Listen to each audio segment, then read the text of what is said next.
not every week, every single day last year.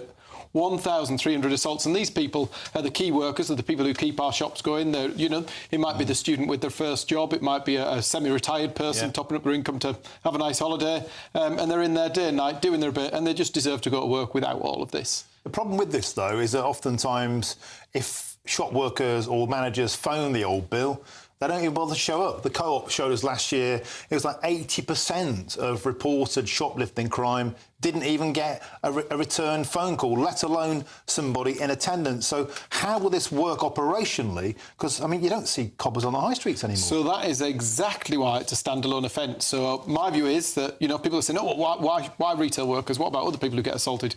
Well, with retail workers, government dictates statutory duties. So if you work in a shop and you sell something to somebody who's underage, whether that be a knife, whether it be booze, you have committed an offence and you are responsible. So my idea is that if you've got a statutory duty imposed, then the government needs to give statutory protection.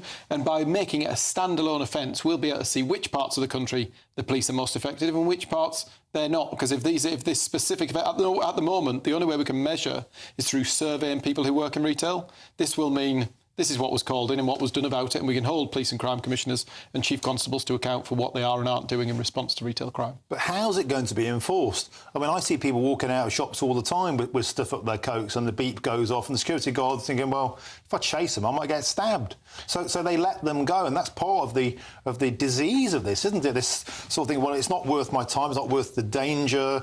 They don't get charged anyway if it's less than £200, and so they're emboldened. So who's actually going to feel the cost? So that's a slight misconception, the thing around £200. So there's nothing to prevent the police arresting, charging somebody and taking them through a police-based magistrate's court. But actually, so the £200 thing is a bit misdemeanour, but in real terms, actually, it's about drawing that accountability. So if you are convicted of this offence, if you are convicted several times, well, you'll get given more or less automatically be given a criminal behaviour order, which will ban you from that store. And, you know, if you then disobey that, it's a 5-year sentence. So all of a sudden we ratchet up the offences. Coupled with the tags, we've talked about GPS tagging. So if you assault a retail worker 3 times or you're caught shoplifting 3 times, you will end up with a GPS tag that tells us where you are and if you've entered that shopping area and broke that rule. And then we're going to make use of facial recognition technology that will tell you if one of these people is hanging around the high street who shouldn't be. So throwing everything at it, we've got 200 more police. We're going to hold police leadership to account for what they are doing on this issue, because you know what? That little old lady who works in my shop or that young student deserves to be looked after properly, and we're going to break this. OK, well, here's what Prime Minister Rishi Sunak had to say to us earlier on this. Announced a strong set of measures to clamp down on retail crime. That's about a new offence, a brand new offence for assaulting shop workers, using facial recognition technology to catch perpetrators with CCTV, but also greater use of electronic tagging of prolific shoplifters. It's been warmly welcomed by retailers and police that I've spoken to today, and crucially will demonstrate to our shop workers that we've got their back, and also that we will do what it takes to keep our streets and our communities safe. That's what everybody wants. That's what we'll deliver. But the prisons are full. We're in the midst of building the biggest prison expansion programme in many decades, in fact, actually. Thousands and thousands of new places. We're also increasing sentencing for the most violent criminals, ending the automatic halfway release point, because those are the right things to do, because the most violent offenders should be sent to jail for longer. That's what we're delivering. By the way, all opposed by the Labour Party when we pass those laws. OK, and I'm joined now by GBNews' political editor, Christopher Hope, who was in Horsham on this story earlier. Chris, you spoke to me earlier. You told me about a novel solution they have on the ground there. What's going on? Well, hi, Martin, and great to see you and the viewers and listeners. Well, here we are on Horsham High Street. Middle England, you might think. What you may be surprised to learn is that around here there's a very high number of crimes reported for shoplifting, and that's because the police have got a new idea here.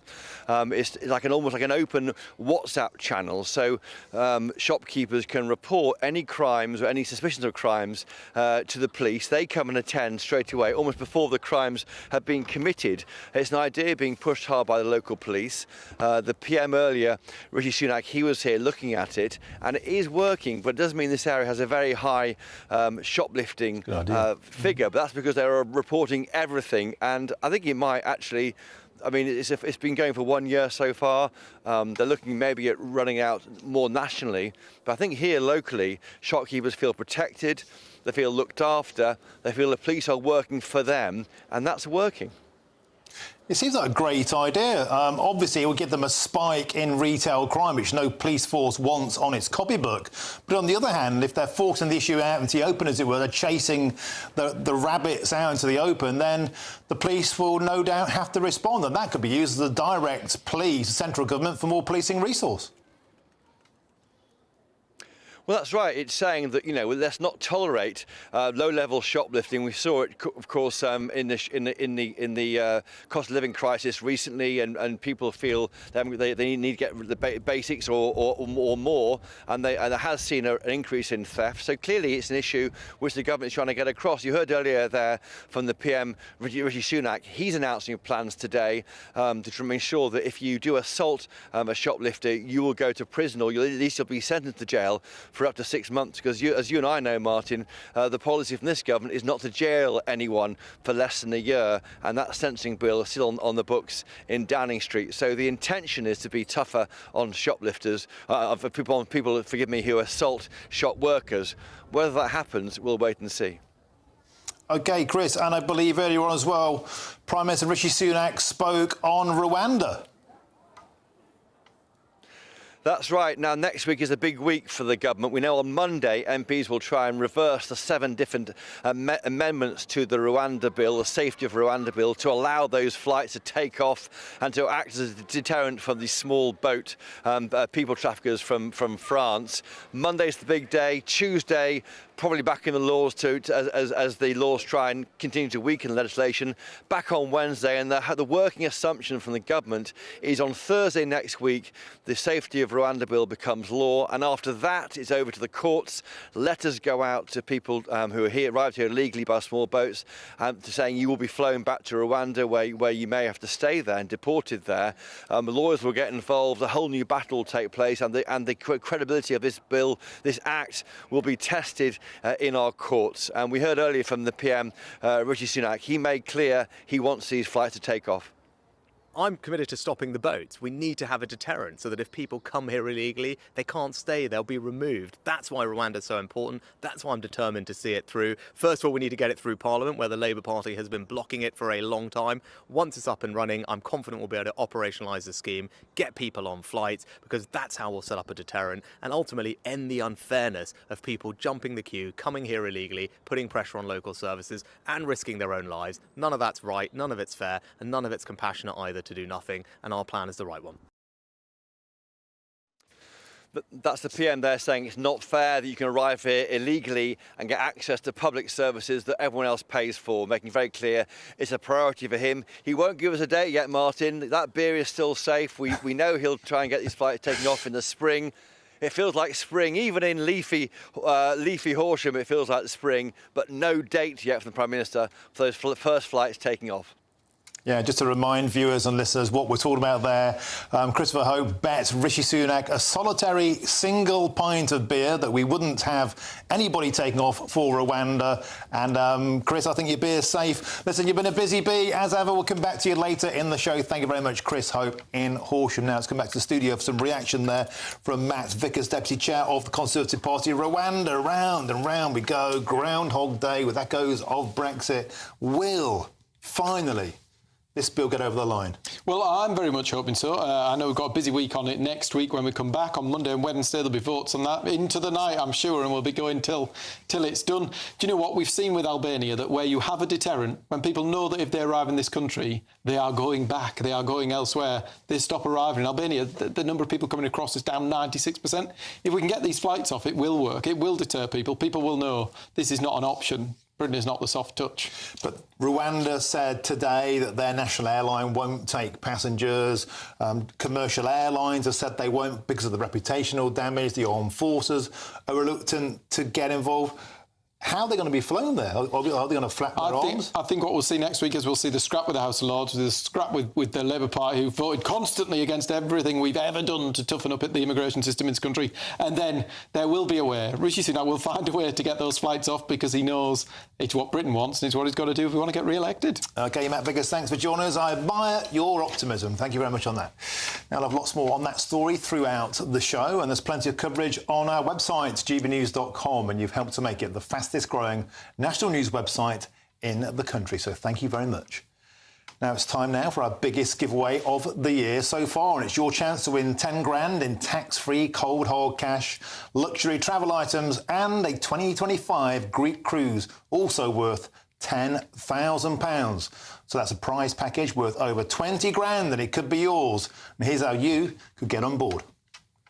Variety Cruises have been sailing since 1942, and thanks to them, you could set sail in 2025. You have the chance to win a 7-night small boat cruise for two worth £10,000. With your flights, meals, drinks and excursions included, you can choose from any one of their 2025 Greek adventures and find your home at sea. You'll also win an incredible £10,000 in tax-free cash that you can use to make this summer spectacular. We'll also treat you to these luxury travel gifts. For another chance to win a prize worth over £20,000, text WIN to 63232. Text costs £2 plus one standard network rate message. Or post your name and number to GB04 PO Box 8690 Derby DE1 9TT. UK only. Entrance must be 18 or over. Lines close at 5 p.m. on the 26th of April. Full terms and privacy notice at gbnews.com/win. Please check the closing time if listening or watching on demand.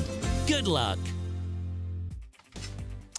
Fill your boots. Now, coming up, the damning report into how the NHS has treated children with gender identity issues, and we can now see live pictures of the European Parliament debating that crucial bill on migrants and asylum. Will it tear the EU apart? I'm Martin Daubney on GB News, Britain's news channel.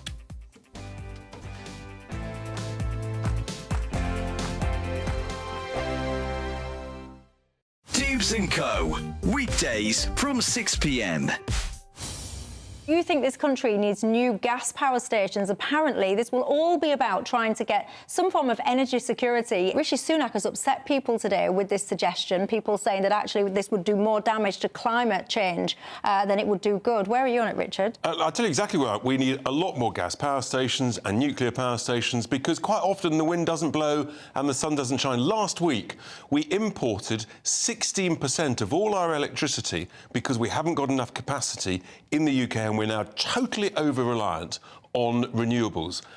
The part of the problem is the lack of storage capacity, which the government has finally got round to addressing. I think this as backup is actually quite a sensible idea. But they are not doing anything, as far as I can tell. At the moment, it will be retrofitted to have storage capability, which seems to be utterly bonkers. I mean, anyone who's got solar panels, you know very well you're storing up energy. So it's about storage as much as production. They could have gone, 20 years ago, we could have had nuclear power. We could have done more. We haven't looked far enough ahead in the future, and we are in grave danger of making the same mistake. I mean, the other side of this is, what is the difference going to be?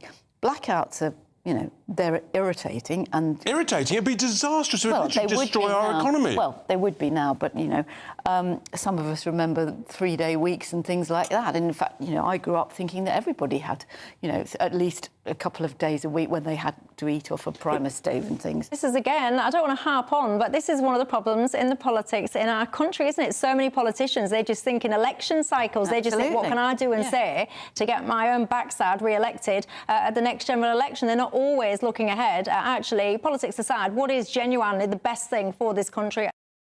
I'm Andrew Doyle. Join me at 7 o'clock every Sunday night for Free Speech Nation, the show where I tackle the week's biggest stories in politics and current affairs with the help of my 2 comedian panellists and a variety of special guests. Free Speech Nation, Sunday nights from 7 on GB News, the People's Channel, Britain's news channel. Your weekend starts here with Friday Night Live with me, Mark Dolan, 8 till 9 on GB News.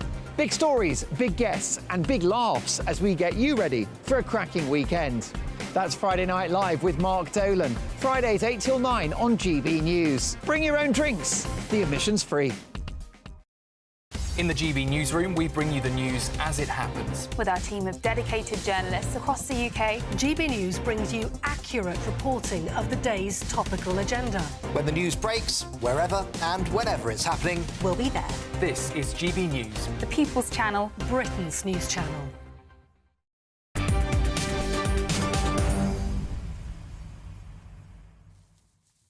Welcome back. It's 3:24. I'm Martin Daubney and this is GB News. Now, a damning report into how children struggling with their gender identity have been treated says the NHS has let them down. The historic CAS report recommends holistic and personal care for children over hormone treatments and puberty blockers. The Prime Minister has said that the findings show a need for extreme caution regarding children's gender care. Of course, we must treat children who are questioning their gender with compassion and sensitivity, but we have to recognise that we need to move with extreme caution in these areas because we just simply don't know the long-term impacts of what this all means, and children's well-being is uppermost in our mind. Well, that was the Prime Minister earlier, and I'm now joined by GB News reporter Ray Addison. Ray, this is an historic report, a big breakthrough. What's it recommending? 32 recommendations in total, Martin, and you mentioned it there, that word holistic. Dr Cass very keen to stress to NHS England that young people who are being referred for these services need to be considered for other types of screening, so mental health assessments and checks for conditions such as autism as well, before they even start going down any kind of change or reassignment of their gender. Also, she's urging for extreme caution before prescribing hormones for children. She says there needs to be a really clear rationale for their prescription to anyone who is under the age of 18, and there should be a separate pathway of care, she says, for anyone who is yet to hit puberty. And finally, full research into the outcomes of young people who've had this kind of treatment, and full research for young people moving forward as well, for anyone who's having this treatment, to see what happens to them in the future, whether it works, whether it fails, and what their thoughts on it, so that they can better use that information to treat people in the future. And Ray, how quickly do you think the report's findings will actually become NHS policy? How soon will it be enacted? Well, there's no indication really that all of these findings are going to be implemented. I've been speaking to NHS England's press office today. As I said, 32 recommendations, but no commitment at this stage to implement all 32. They say they're going to review them and then they're going to move forward. I mean, a lot of things have changed over the last few years already based upon, you know, interim reports and recommendations so far. However, there simply isn't a timescale and any kind of idea whether all 32 will be implemented. And a lot of people will feel very critical of that. OK, thank you very much for joining us, Ray. And now join me in the studio. I'm joined now by transgender teacher and journalist Debbie Hayton. Debbie, it's always a pleasure to have you on the show. So the Prime Minister, Rishi Sunak, earlier on said he welcomes Dr Cass's expert review. He said the well-being and the health of children must come first. It's being heralded as a breakthrough by many people who've been asking for a more critical, analytical and logical approach. But, of course, it's being treated with much trepidation by those in the trans community. What's your take?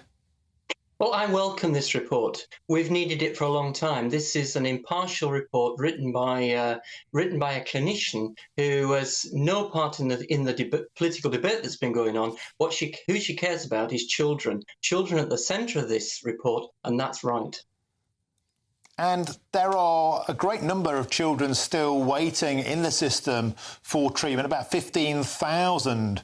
What happens to them now? Well, local NHS mental health services need to step up and help those children. One of the issues which we've been seeing is children just being lost in waiting lists, endless waiting lists, waiting for this magic treatment that will perhaps solve all their problems, or so that they've been led to believe. it's no help to children, is that. My concern is that where have those children perhaps been going for help? Private providers have been stepping into this and providing treatment. And what is worrying is that the CAS review doesn't apply to private providers. They can carry on prescribing hormone blockers, cross-sex hormones to under 18s, irrespective of what Dr. Cass has said here. That's a concern that the government needs to look into. And what do you think should be done about private practitioners who ostensibly then would be going outside of NHS recommendations? Well, I think we need to look at legislation. Children need protecting. If it's illegal to sell a packet of cigarettes to a 16-year-old, why should we be supplying 16-year-olds with drugs which will have permanent and possibly life-changing impact on their developing bodies? How did we get here? I think we're in a situation that we're trying to extract ourselves from, but we should never have been here in the first place. We should have been listening to impartial clinicians and not political activists 10 years ago. And Debbie, one of the key findings of the CAS report is that trans identifying patients are more likely to experience trauma or neglect and abuse, or more likely to be on the autistic spectrum. Is that helpful from an analytical diagnostic point of view, or may it further stigmatise these patients? But this is what Hilary Cass has found out. These are facts, these are statistics, and it does nobody any help at all to deny the truth. What we perhaps should be asking is, why does there seem to be an overlap perhaps between autism and transgender identification in young people? That's the scientific curiosity that the medical profession should have been engaged in, not sweeping it under the carpet and applying a sticker, a one-size-fits-all sticker of gender identity and gender dysphoria on these children who may have had multiple and complex needs that they're dealing with. Thank you very much, Debbie Hayton, transgender teacher and journalist, and always welcome on the show with your forthright opinions. Thank you very much. Now, there's lots more still to come between now and 4 o'clock, and we can see live pictures on your screen now of the European Parliament debating that crucial bill, a place I was familiar with when I was an MEP. I almost wish I was there today, creating mayhem, because MPs are debating the critical European Migration and Asylum Pact.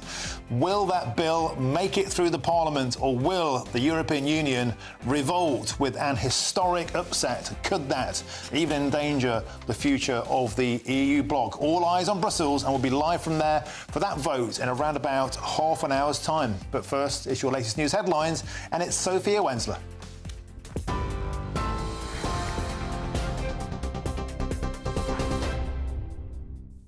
Thanks, Martin. It's 3:31. I'm Sophia Wensler in the GB newsroom. Your headlines. The pillars of gender medicine are built on shaky foundations and lack evidence on the impacts of puberty blockers and hormone treatments.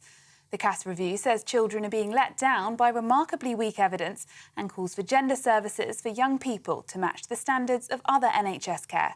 It says the toxicity of the debate around gender meant professionals were afraid to openly discuss their views. Prime Minister Rishi Sunak says children's well-being is government's priority. Of course, we must treat children who are questioning their gender with compassion and sensitivity, but we have to recognise that we need to move with extreme caution in these areas because we just simply don't know the long-term impacts of what this all means, and children's well-being is uppermost in our mind, and that's why we've acted on the interim findings previously, whether that's the NHS banning the routine use of puberty blockers or indeed the guidance that we gave to schools about how to treat these issues.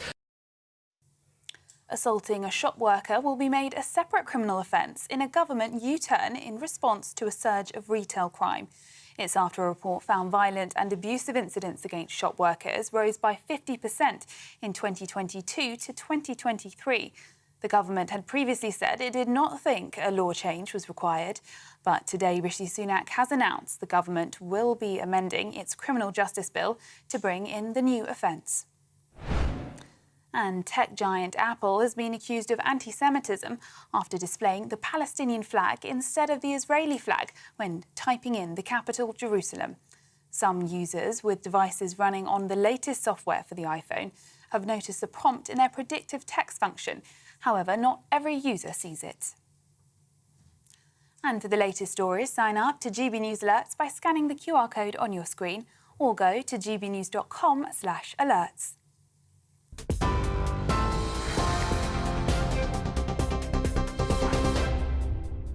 For stunning gold and silver coins you'll always value, Rosalind Gold proudly sponsors the GB News Financial Report. And here's a quick snapshot of today's markets. The pound will buy you $1.2566 and €1.1688. The price of gold is £1,863.60 per ounce. And the FTSE 100's at 7,931 points.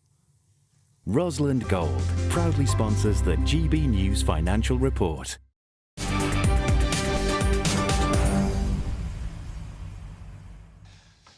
Thank you, Sophia. Now, we've still got loads more to come on the show. And in a few minutes, the latest on the European Union migrant bill. You can see live pictures on your screen now. They're debating this vote is going to be starting in about 35 minutes' time. 8 years in the making, this has been. Ostensibly, this is countries who receive a huge amount of illegals, such as Greece and Italy, saying enough is enough. They want them to be dispersed throughout the member state blocks. But as you can imagine, a few of them aren't especially happy about that. The Polish, for example, saying, why should we take migrants when our MEPs voted against this policy? Detention for 6 months, returns within 12 weeks on the table. The left, the Liberals, think it's too hardline. They're going to vote against it. Emmanuel Macron frantically ringing around trying to shore up votes. This vote could drive a huge wedge into the European Union, and we'll be live across this throughout the show. But before that, there's a new way to get in touch with us here at GB News. And here's Bev Turner with all the details. We are proud to be GB News, the People's Channel. And as you know, we always love to hear your views. Now, there's a new way of getting in touch with us at gbnews.com/your say. By commenting, you can be part of a live conversation and join our GB News community. You can even talk to me, Bev Turner, or any of the members of the GB News family. Simply go to gbnews.com/your say.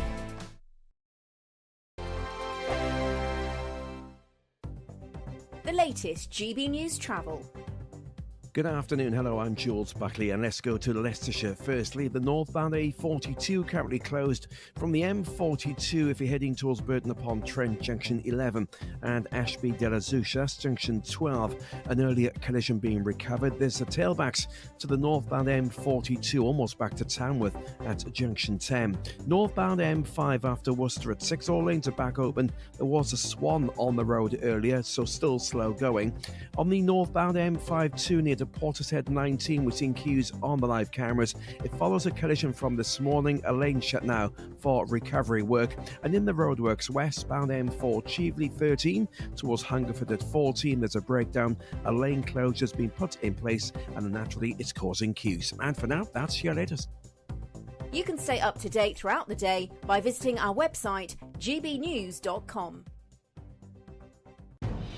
Good afternoon, Britain. Weekdays from midday.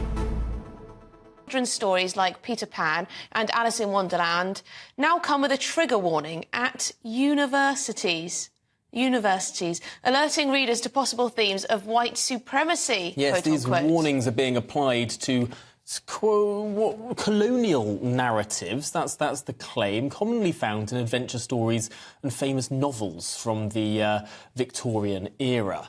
Well, joining us now is the actor Charlie Lawson. And Charlie, these warnings have been applied to Peter Pan and Alice in Wonderland.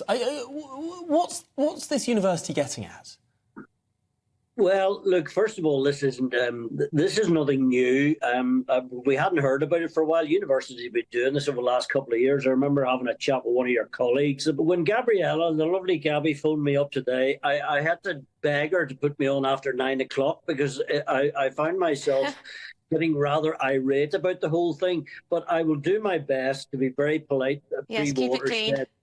Yes, look, which is quite difficult for me, as you'll appreciate, over this subject. Look, this is universities just jumping on the same trying to be relevant bandwagon. Is it any wonder that we look at the quality of graduates from university, and in my humble opinion, some of them are slightly disappointing. But I did phone a couple of people I knew who had sons and daughters at various leading universities, and they had been speaking this morning, and thank the Lord, they think it's a complete load of bloody nonsense, as I do. Give the C.S. Lewis Centre a ring in East Belfast, because that's where your man came from, and I think you'll find you'll get short shrift, because we're not all about that in East Belfast. We don't censor anything.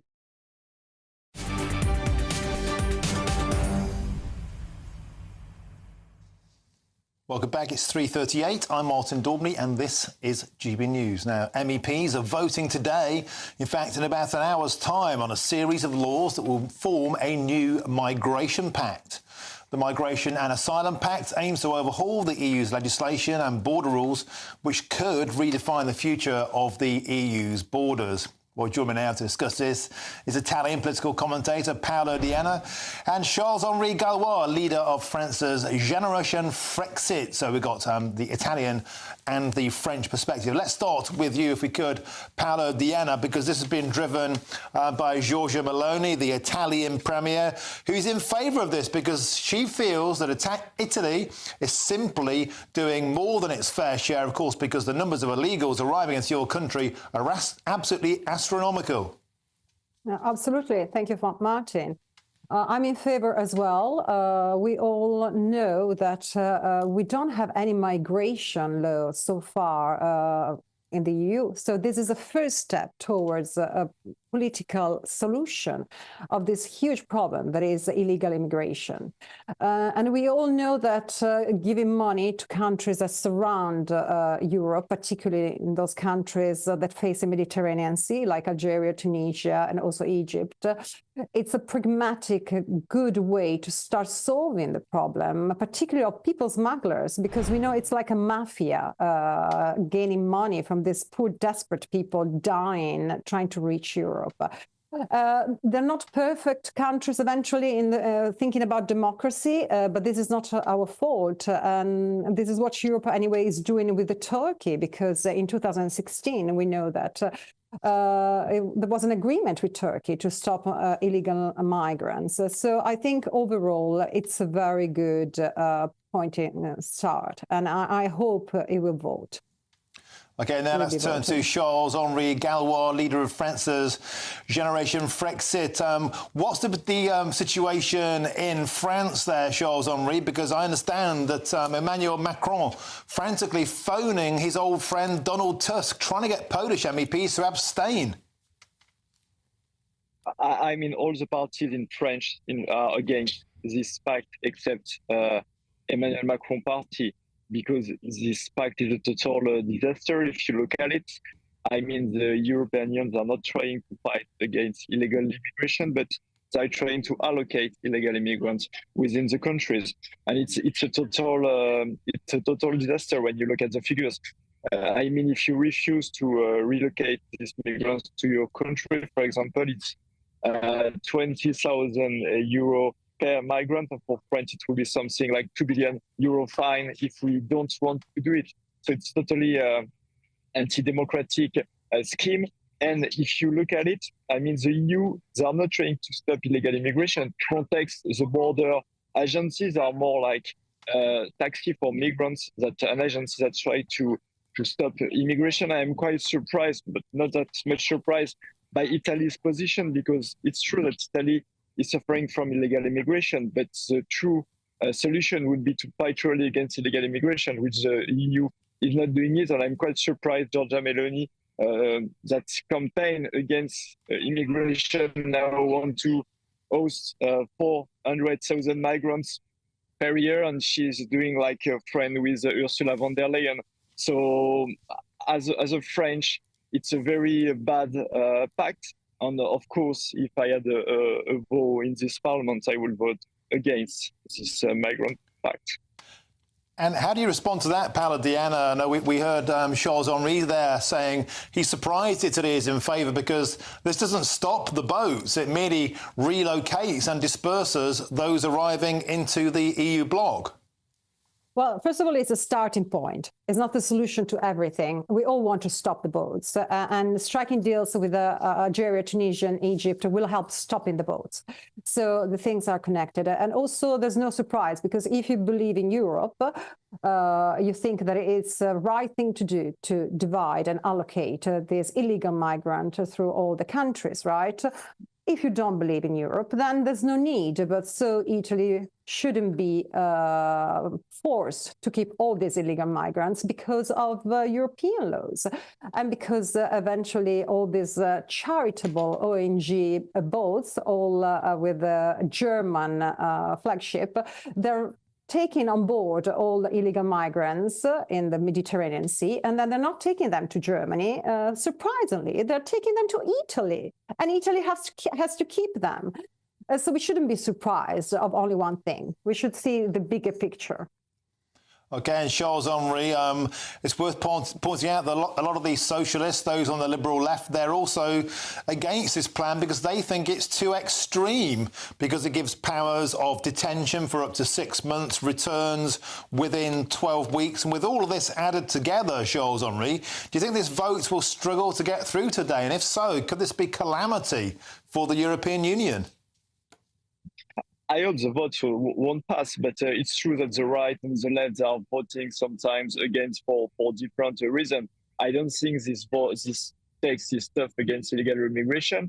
I think, on the contrary, it will foster illegal immigration, because most of the illegal immigrants, they don't want to stay in Italy, or they don't want to stay in Spain, but they want to go in Germany, they want to go in France, and then maybe they want to go to the UK. So, I mean, sometimes, some are criticizing Brexit, but I think you're very lucky to be out or not to suffer such a kind of text. And I mean, even when they say about Brexit, they say about economic difficulties, but when you look at the big picture, it's a global economic crisis in Europe, and the figures are not worse in the UK than in the Eurozone, for example. So you should thank God to be out and to be able to do your own choices, and not to suffer from European standards that are imposed to you. Basically, you're back to a democratic country, and I hope that France will be the same soon, in order not to suffer this kind of pact, which is awful. OK, thank you very much. We have to leave it there. And that's Paola Diana with the perspective from Italy, and Charles-Henri Gallois, the perspective from France. And all eyes on Brussels for that vote. We'll, of course, have that throughout the show. Now, coming up, as 5 members of a Bulgarian organised crime group have been convicted of the UK's biggest ever benefit fraud, is the entire system a fraudulent farce? I'm Martin Daubney on GB News, Britain's news channel.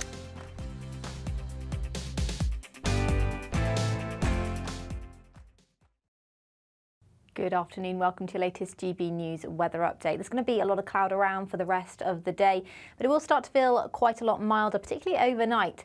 There's still some further heavy rain to come, particularly across northwestern areas. That's where that weather warning's in force. That's because these weather fronts continue to push into these areas, but they will slowly start to sink southwards throughout this evening. So there's some further heavy rain to come, particularly for western Scotland, northwestern England, parts of Cumbria.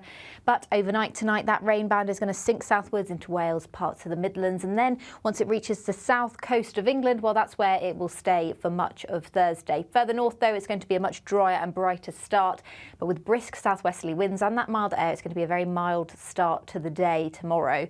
And actually, it's going to be a pretty dry and bright day, particularly for northern and eastern areas of the UK, northeastern areas of Scotland, the east coast of northern England as well. And later on, the southeast will see quite a lot of dry and bright weather, and it'll feel quite warm in that sunshine. Further south, though, across the south coast, it's going to be a much cloudier day, a bit cooler here, but still fairly humid, with some outbreaks of drizzly rain through the day. Overnight on Thursday night, this area of rain will push into parts of Northern Ireland and then into Scotland later on Friday. So it'll be another fairly wet day for much of the northwest. Further south, though, it should stay fairly dry and bright through Friday, and it should stay on the milder side of things as well. Looking ahead to the weekend, further rain arrives into the northwest, but it should stay dry in the south. Join me, Camilla Tominey, every Sunday at 9:30 when I'll be interviewing the key players in British politics and taking them to task. This report basically says that he's not fit to stand trial. With an upcoming election looming over Westminster, now is the time for clear, honest answers. I agree. And that's precisely what I'll get. Is he indecisive? Incompetent? That's the Camilla Tominey Show at 9:30 every Sunday on GB News, the People's Channel, Britain's election channel. I'm Michelle Dewberry, and I'm not here to tell you what to think. I'd much rather hear what you have to say. So send in your opinions to gbviews@gbnews.com. Keep them clean, and you never know, I might read them out. With my panel here on Jubes & Co, we debate, we get stuck into the issues of the day on a show where all views are welcome, especially yours. GB News, the People's Channel, Britain's news channel. 2024, a battleground year. The year the nation decides. As the parties gear up their campaigns for the next general election. Who will be left standing when the British people make one of the biggest decisions of their lives? Who will rise and who will fall? Let's find out together. For every moment, the highs, the lows, the twists and turns. We'll be with you for every step of this journey. In 2024, GB News is Britain's election channel.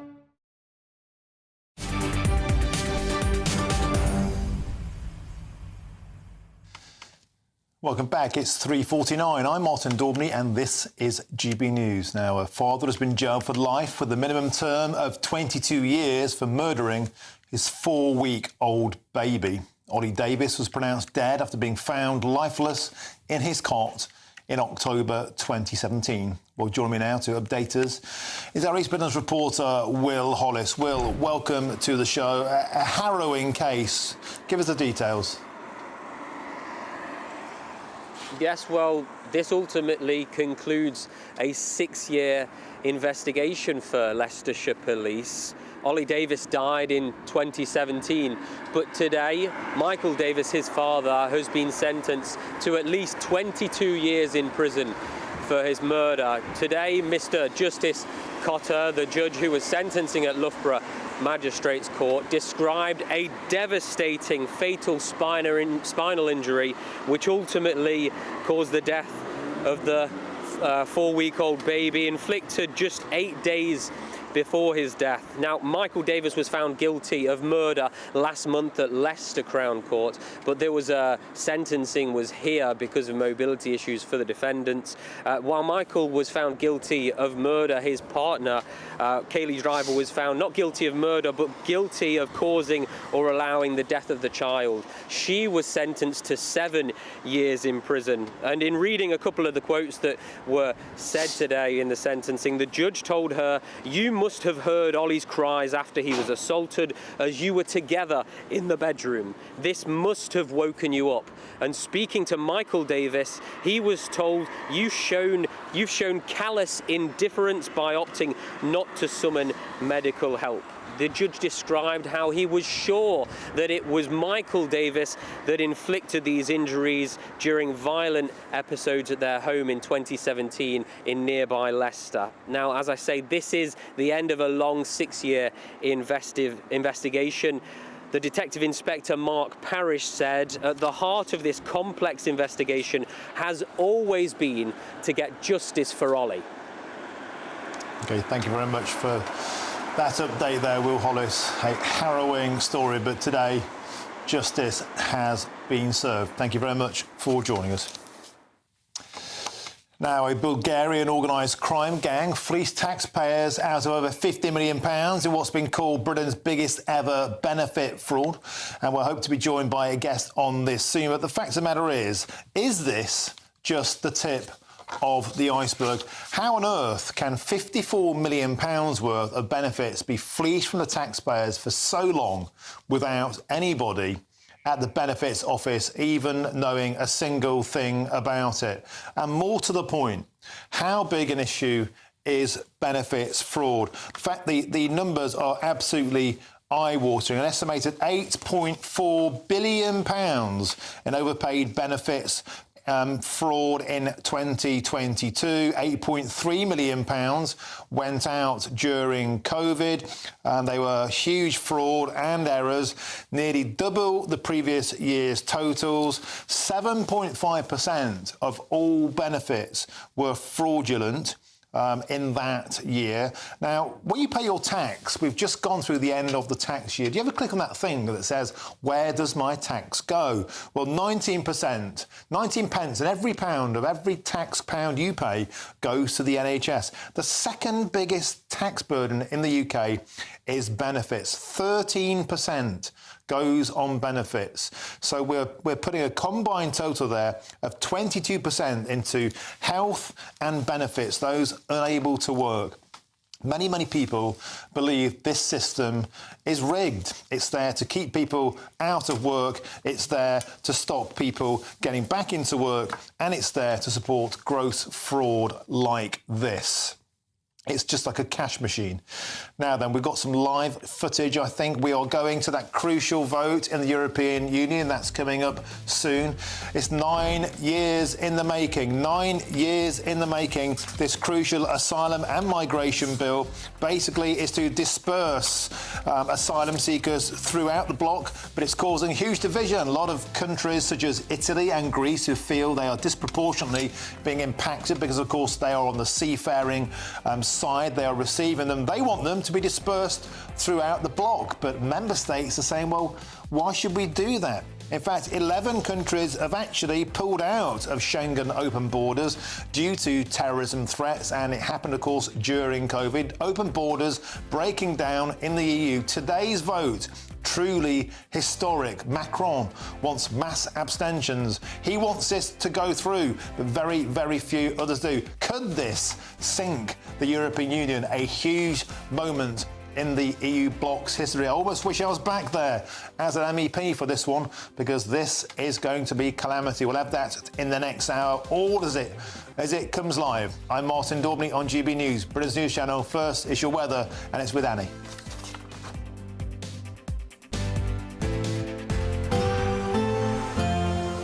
A brighter outlook with Box Solar, sponsors of weather on GB News. Good afternoon, welcome to your latest GB News weather update. There's going to be a lot of cloud around for the rest of the day, but it will start to feel quite a lot milder, particularly overnight. There's still some further heavy rain to come, particularly across northwestern areas. That's where that weather warning's in force. That's because these weather fronts continue to push into these areas, but they will slowly start to sink southwards throughout this evening. So there's some further heavy rain to come, particularly for western Scotland, northwestern England, parts of Cumbria. But overnight tonight, that rain band is going to sink southwards into Wales, parts of the Midlands, and then once it reaches the south coast of England, well, that's where it will stay for much of Thursday. Further north, though, it's going to be a much drier and brighter start, but with brisk southwesterly winds and that milder air, it's going to be a very mild start to the day tomorrow. And actually, it's going to be a pretty dry and bright day, particularly for northern and eastern areas of the UK, northeastern areas of Scotland, the east coast of northern England as well. And later on, the southeast will see quite a lot of dry and bright weather, and it will feel quite warm in that sunshine. Further south, though, across the south coast, it's going to be a much cloudier day, a bit cooler here, but still fairly humid with some outbreaks of drizzly rain through the day. Overnight on Thursday night, this area of rain will push into parts of Northern Ireland and then into Scotland later on Friday. So it'll be another fairly wet day for much of the northwest. Further south, though, it should stay fairly dry and bright through Friday, and it should stay on the milder side of things as well. Looking ahead to the weekend, further rain arrives into the northwest, but it should stay dry in the south. That warm feeling inside from Boxed Boilers, sponsors of weather on GB News. The latest GB News travel. Good afternoon, I'm Jules Buckley. Let's go to Perth and Kinross firstly. On the northbound side of the M90, a lane closure in place from the Crook of Devon Junction 5 up to Kinross at 6 and slow going. There's been a collision. Worcestershire, the Dunley Road in Dunley, the A451's closed both ways. It's shut between the Dog at Dunley pub and the Heightington turn-off. A collision is causing queues. Now in Gloucestershire in the Pitchcombe area, Stroud Road northbound, the A46 is closed for a landslip. No way through between the turn-off at Edge and Ragcastle Lane. A39 in Wadebridge in Cornwall closed both ways between the Halfway House Inn and the Halsgrave Junction in Queuing. There's been a multi-vehicle collision. And the M25 anti-clockwise just before Enfield 25, a lane shut and delays. It's all due to a breakdown there. And for now, that's your latest. You can stay up to date throughout the day by visiting our website, gbnews.com.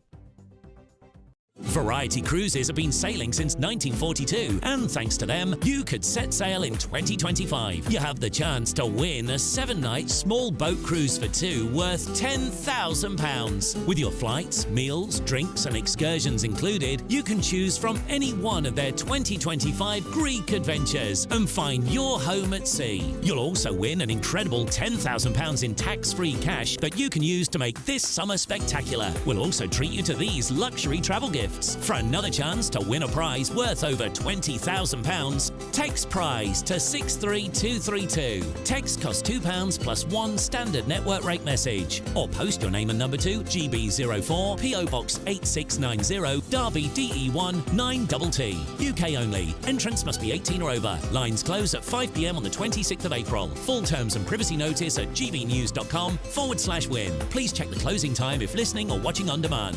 Good luck.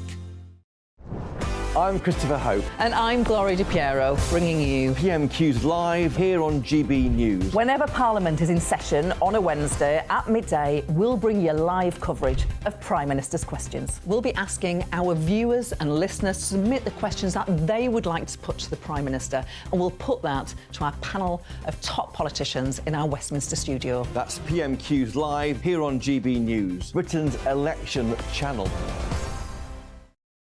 2024, a battleground year. The year the nation decides. As the parties gear up their campaigns for the next general election. Who will be left standing when the British people make one of the biggest decisions of their lives? Who will rise? And who will fall? Let's find out together. For every moment, the highs, the lows, the twists and turns. We'll be with you for every step of this journey. In 2024, GB News is Britain's election channel.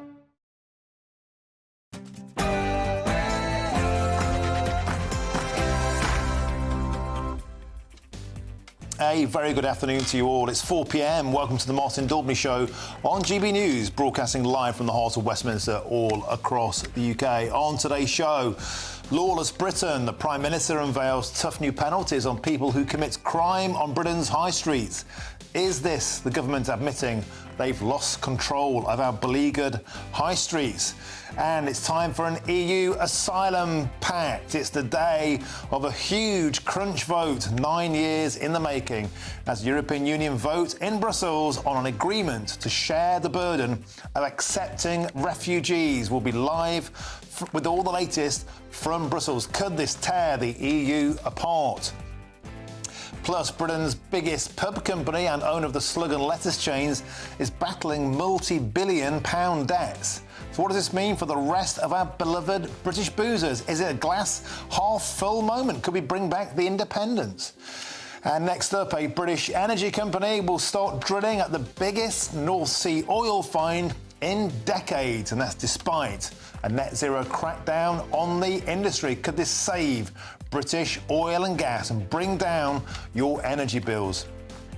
And 5 members of a Bulgarian organised crime syndicate have been convicted of falsely claiming over £54 million in universal credit in the UK's biggest ever benefit fraud crackdown. But the bigger question is this: is the entire benefit system a broken, fraudulent joke? And that's all coming up in your next hour.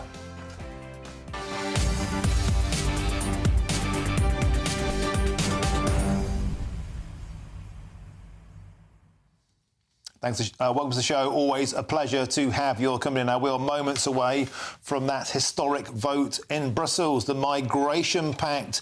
They're going to start voting on that. It's dividing the bloc. Ostensibly, it's about taking your fair share of people who arrive illegally, asylum seekers, to 27 member states, Italy, Greece. They feel like they're being totally overwhelmed. They want them to be dispersed throughout the bloc. But the other member states saying, well, no, we don't want them coming to our state. In fact, 11 member states have completely disregarded the Schengen open borders rules. They're enforcing action on their own borders because of terrorism threats, very real threats. Will there be a huge revolt? Could this be a massive moment in the breakdown of the European Union? We'll have that live in this hour. And get in touch all the usual ways. And there's a new way, actually, of doing it. You can send your views in and post your comments by visiting gbnews.com/your say. Get in touch. But before that, it's time for your latest news headlines.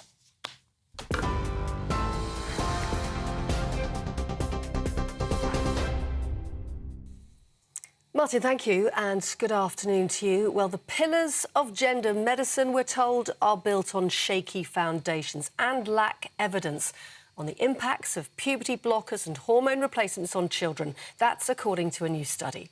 The Cass Review has said today children are being let down by remarkably weak evidence and calls for gender services for young people to match the standards of other NHS care centres. It says the toxicity of the debate around gender issues has meant professionals were simply too afraid to openly discuss their medical concerns. The Prime Minister, Rishi Sunak, says children's well-being is the government's priority. Of course, we must treat children who are questioning their gender with compassion and sensitivity, but we have to recognise that we need to move with extreme caution in these areas because we just simply don't know the long-term impacts of what this all means, and children's well-being is uppermost in our mind, and that's why we've acted on the interim findings previously, whether that's the NHS banning the routine use of puberty blockers or indeed the guidance that we gave to schools about how to treat these issues. Rishi Sunak. Now, assaulting a shop worker will be made into a new criminal offence as the government responds to a surge in retail crime. It's after a report found violent and abusive incidents against shop workers rose by 50% from 2022 to 2023. The government previously said it didn't think a change in the law was going to be needed. Well, the Shadow Home Secretary, Yvette Cooper, says unlike the Conservatives, Labour are taking steps to improve Britain's high streets.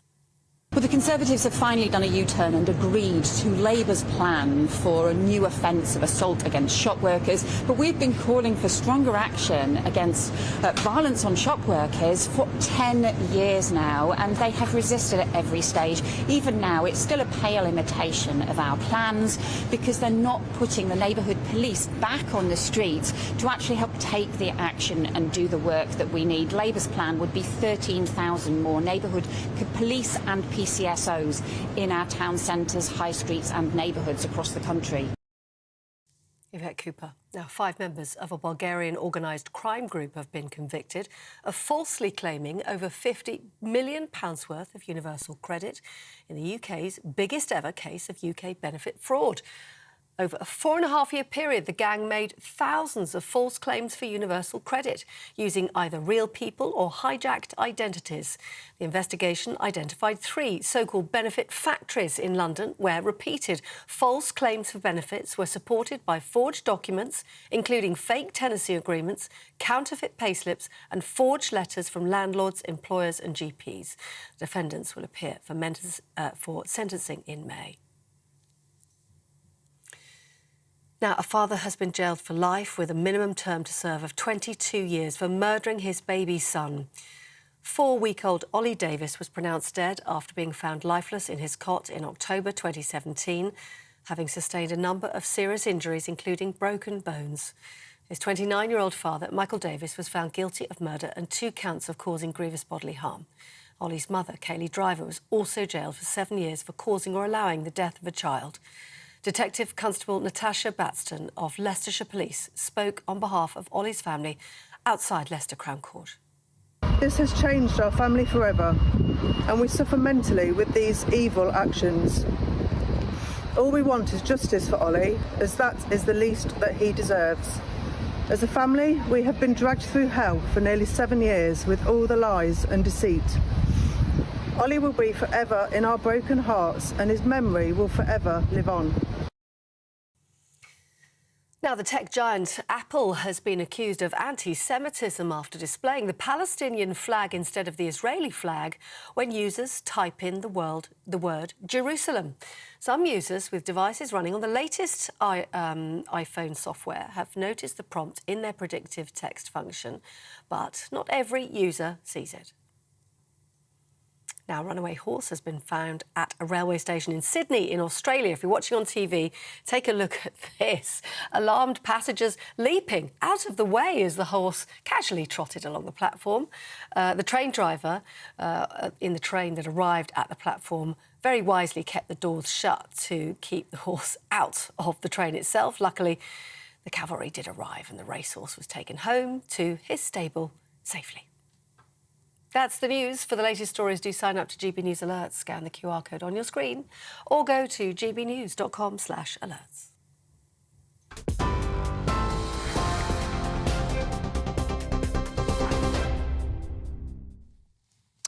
Thank you very much, Polly. Now, assaulting shop workers will be made into a standalone criminal offence, which could lead to 6 months in prison. Ministers had previously ruled out calls to create a new offence, claiming that it would not be effective. But the Shadow Home Secretary, Yvette Cooper, claims it's a poor imitation of the Labour Party's new 5-point plan for the High Street. We've been calling for stronger action against violence on shop workers for 10 years now, and they have resisted at every stage. Even now, it's still a pale imitation of our plans because they're not putting the neighbourhood police back on the streets to actually help take the action and do the work that we need. Well, GB News' political editor Christopher Hope joins me now. Chris, welcome to the show. Rishi Sunak getting tough on crime on the high street, something which many, many people feel absolutely beleaguers and blight their lives. The big question is, will it work?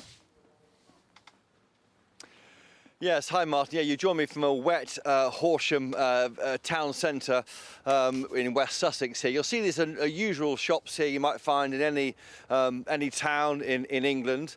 You might think it looks like quite a prosperous area. Certainly it feels that way here, and although the heavens have opened on me, it was very, very sunny earlier. But what's interesting about here, and Rishi Sunak was here earlier, is they've got an idea here to crack down on shoplifting, which may be expanded across the country. They've got this new app called Disc. 100 pubs and businesses and shops are signed up. It's real-time access on an app to the police. The police then step in and can single out and deal with anyone suspected of shoplifting. That's the idea, and that's why there's quite a high level of reported shoplifting currently in Horsham. Mr. Sunak was here earlier talking to the police, and also he was trying to raise awareness of an idea, a new policy from the government in which if you assault or attack a shop worker, you will get 6 months in prison, despite the fact that, of course, the government doesn't want to jail anyone for less than a year. The idea is you'll get a serious penalty. That is something of a U-turn from this Tory government. They had opposed this idea when it was supported in a petition last October, but clearly the government now thinks it's a good idea. Here's what the PM, Mr. Sunak, had to say earlier to reporters. Announced a strong set of measures to clamp down on retail crime. That's about a new offence, a brand new offence for assaulting shop workers, using facial recognition technology to catch perpetrators with CCTV, but also greater use of electronic tagging of prolific shoplifters. It's been warmly welcomed by retailers and police that I've spoken to today, and crucially will demonstrate to our shop workers that we've got their back, and also that we will do what it takes to keep our streets and our communities safe. That's what everybody wants. That's what we'll deliver. But the prisons are full. We're in the midst of building the biggest prison expansion program in many decades, in fact, actually. Thousands and thousands of new places. We're also increasing sentencing for the most violent criminals, ending the automatic halfway release point, because those are the right things to do, because the most violent offenders should be sent to jail for longer. That's what we're delivering. By the way, all opposed by the Labour Party when we pass those laws. That's the PM there saying why he does think he can lock up people who are violent towards shop workers, despite the fact that the prisons are full, Martin. Yeah, and it's being heralded by the British Retail Consortium as a welcome move. They're saying finally 3 million people are being listened to, but the Transform Justice, the movement there, they're saying it won't reduce shop workers because there's an existing law that is precisely the same on emergency workers, which hasn't seen a decline on the number of attacks at all. And in fact, I'm being contacted by coppers who are saying this is window dressing. Talking of which, Chris, our old friend Rwanda was also discussed today. And, of course, you have that bet with the Prime Minister, Rishi Sunak, a single pint of beer, that no flights will take off. What did the PM have to say on Rwanda to you?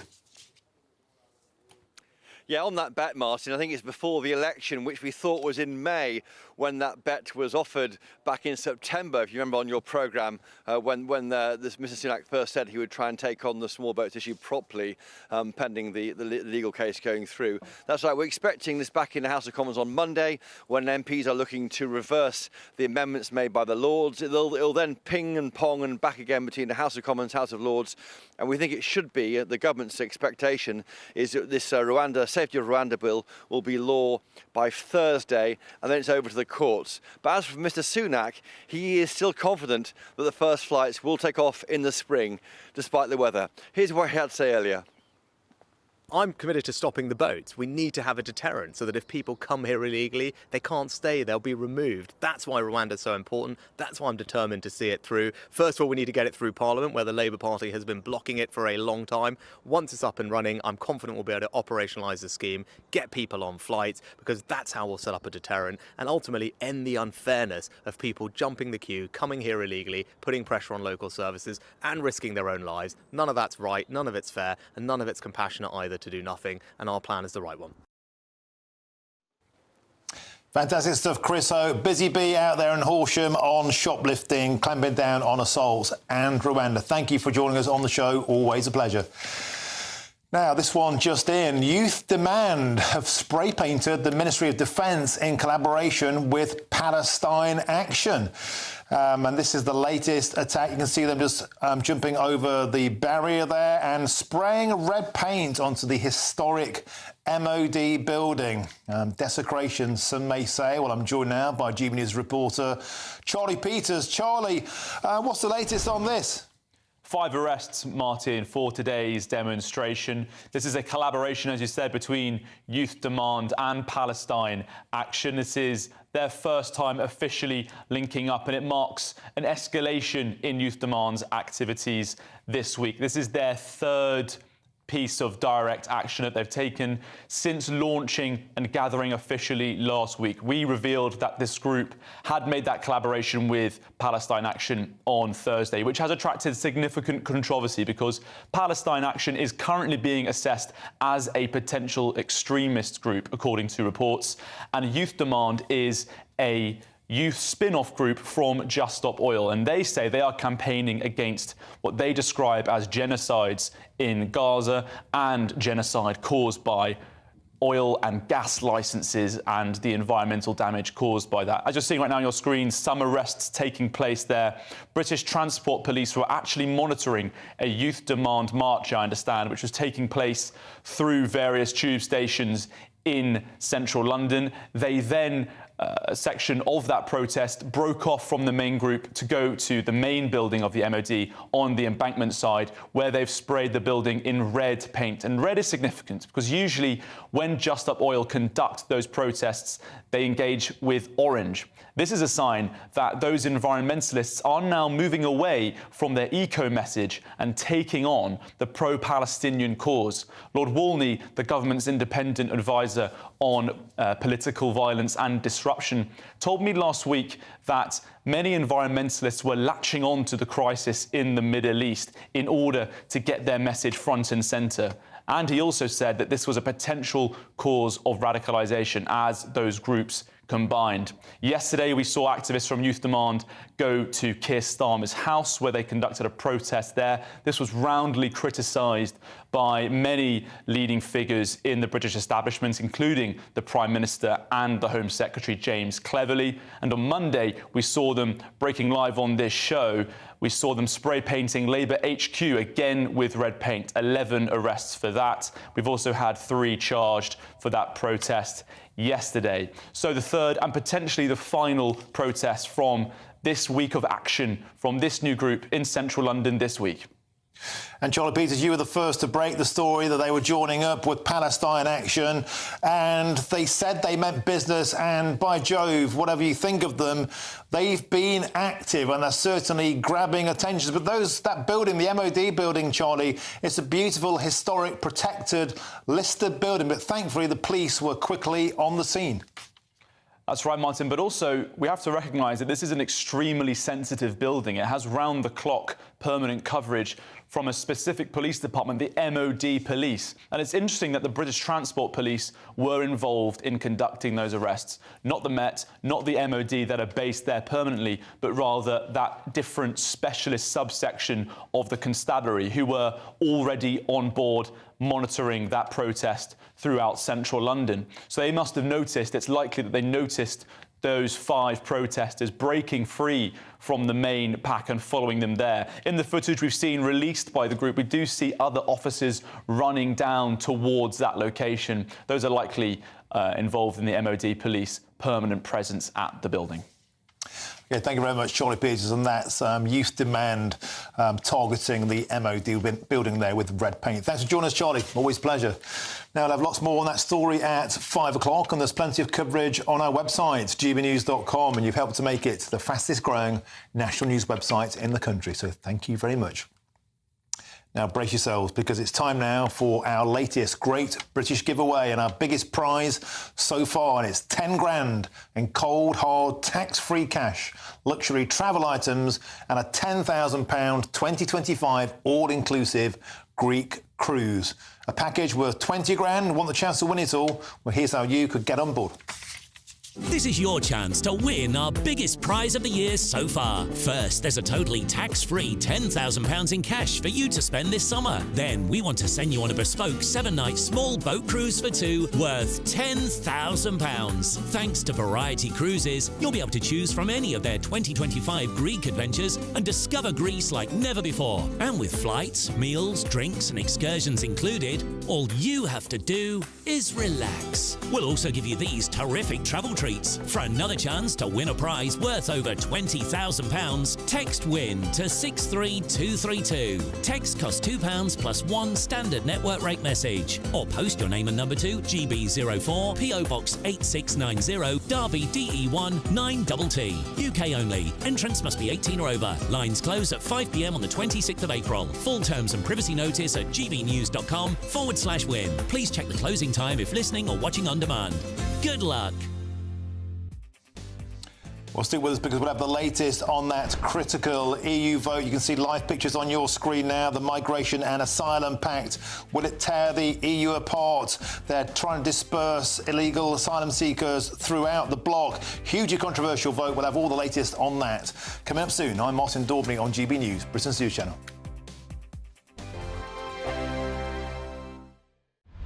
Britain's newsroom.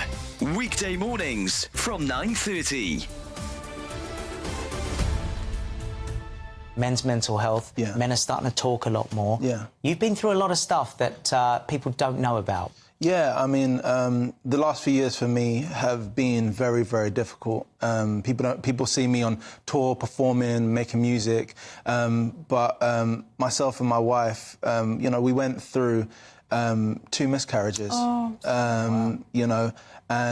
For us, that was a very devastating time and very difficult to know how to kind of process those emotions. And I guess as a man, I did the thing of bottling up my emotions, and where I feel comfortable to be able to express myself is in the studio, whereas, she had obviously a different reaction to, what happened to us, because not only was it happening to her mentally, psychologically, but it was happening to her physically as well. And I think what something that she really wanted to see from me was that sensitivity and that emotion. And I thought that as a man, being strong was trying to bottle up my emotions and just show her that, no, you know, that I'm being strong for her. But actually being strong is talking about it. And what's happened ever since I've started to talk about it is I've spoken to more men that have experienced baby loss. My wife forced out of me, you know, how do you feel?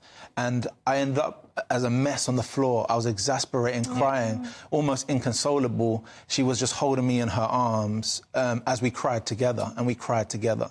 And I didn't realise I needed that release so badly. Like I said, I've been able to speak to other men, and we've been able to cry together, and they shared their own experiences, which they did similar to me. But actually, you know, as men, I feel like that conversation and that sensitivity and being able to be emotional together.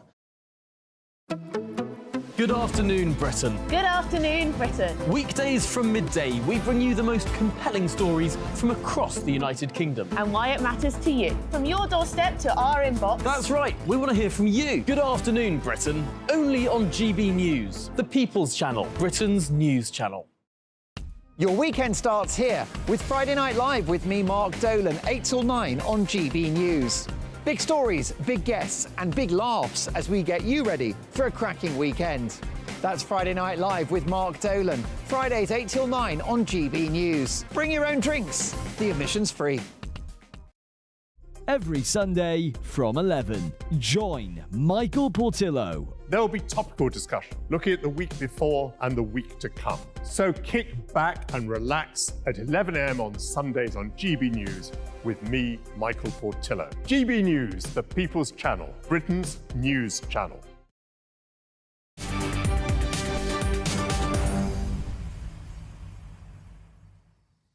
Welcome back. It's 4:23. I'm Martin Daubney on GB News. Now, as just said, we'll have all eyes on that EU vote, that crucial vote on asylum and migration. That's happening right now as we speak. When that vote breaks, we will, of course, bring that to you straight away. But before that, new data suggests that over half of Home Office asylum decisions are being overturned on appeal.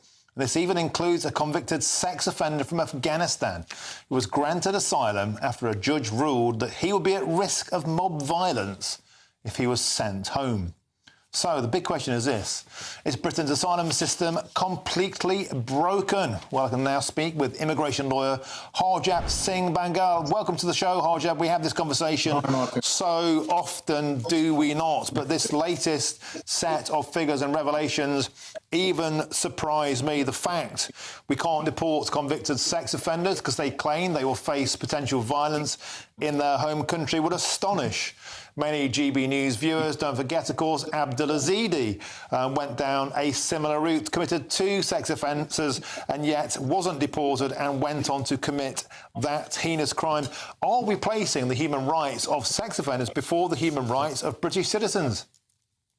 Oh, not really. It's that what we're doing is a system with the Home Office is that it's broken. We're not fixing the broken Home Office. The Home Office removal rate graph goes like this. It goes all the way down since 2010. And the fact is that we know who's been in control since 2010.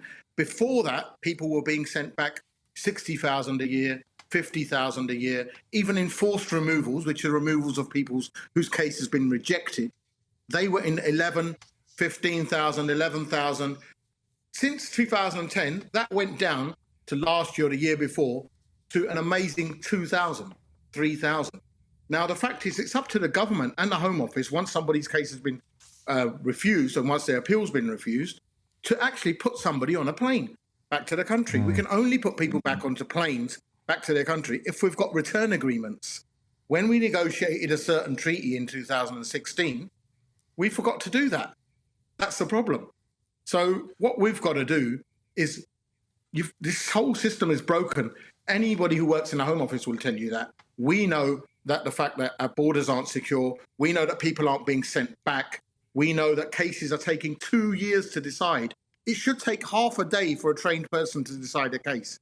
It shouldn't take 2 years, Martin, to make a decision. And it's not one case or 5 cases or 10 cases that are waiting 2 years or a year for a decision. It's over 100,000.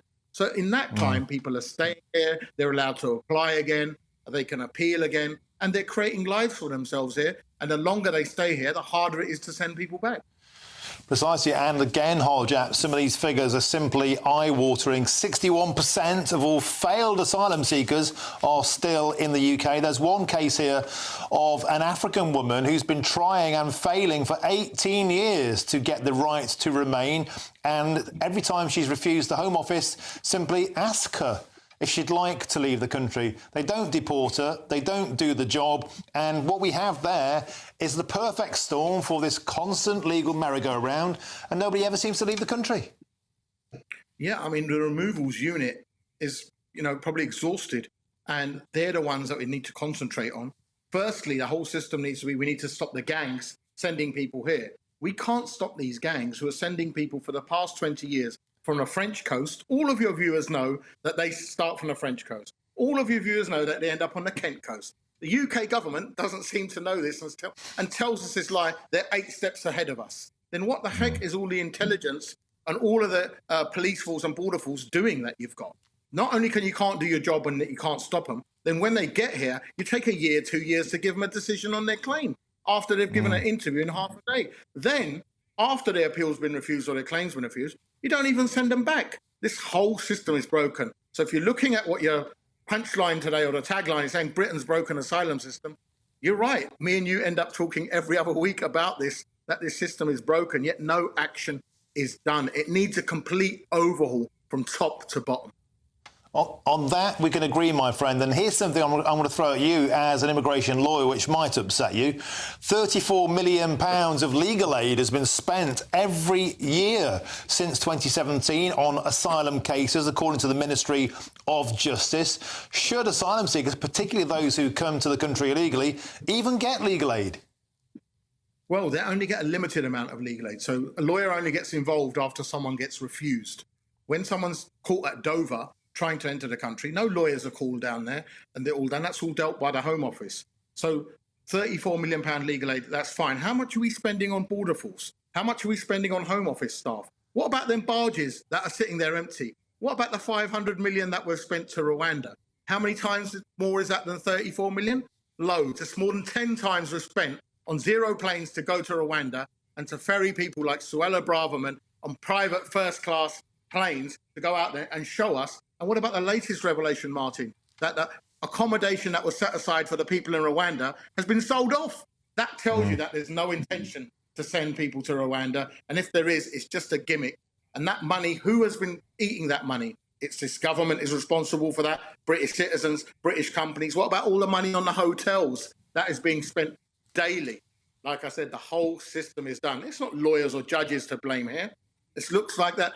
This is a whole shambles from the day a person leaves the coast of France to the day the person gets rejected here and is just allowed to roam free in the country.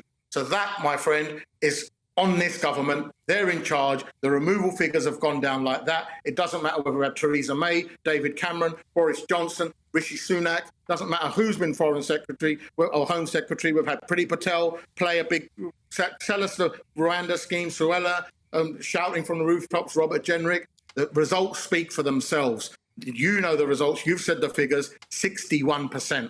That's not normal.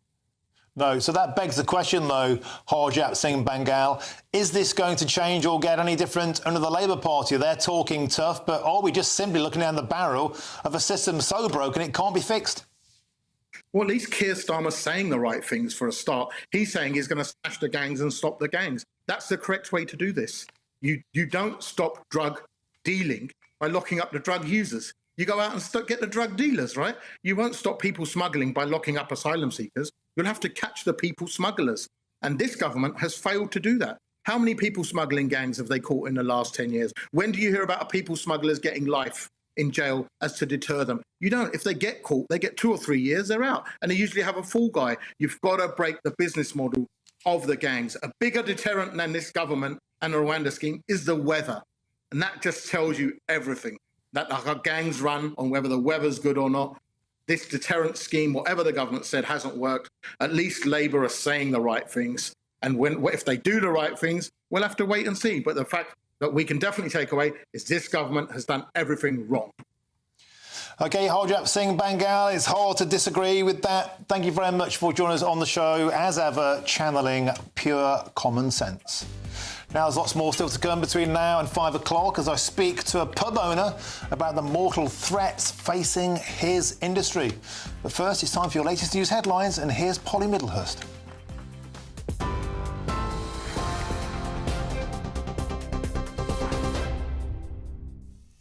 The top stories this hour: the pillars of children's gender medicine are built on shaky foundations and a lack of evidence on the impacts of puberty blockers. That's according to the new Cass review, which says children are being let down by remarkably weak evidence, and it's called for gender services for young people to match the standards of other NHS care centres. The study cited the toxicity of the debate around gender issues, which it said has meant that health professionals have been afraid to openly voice their medical concerns. The Prime Minister Rishi Sunak has said children's well-being is the government's top priority. Of course, we must treat children who are questioning their gender with compassion and sensitivity, but we have to recognise that we need to move with extreme caution in these areas because we just simply don't know the long-term impacts of what this all means, and children's well-being is uppermost in our mind, and that's why we've acted on the interim findings previously, whether that's the NHS banning the routine use of puberty blockers or indeed the guidance that we gave to schools about how to treat these issues. Also in the news today, assaulting a shop worker is going to be made into a separate criminal offence in a new government move in response to a surge in retail crime. It's after a report found violent and abusive incidents against shop workers rose by 50% in the year 2022 to 23.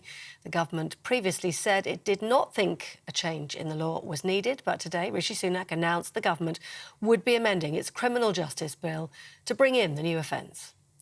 And in news we've received in the last 10 minutes or so, 3 sons and 3 grandchildren of the Hamas leader Ismail Haniyeh have been killed in an Israeli airstrike in Gaza. Mr. Haniyeh has since said the killing will not affect his group's demands in ceasefire negotiations. He said his sons died when a car they were driving in was targeted in Gaza.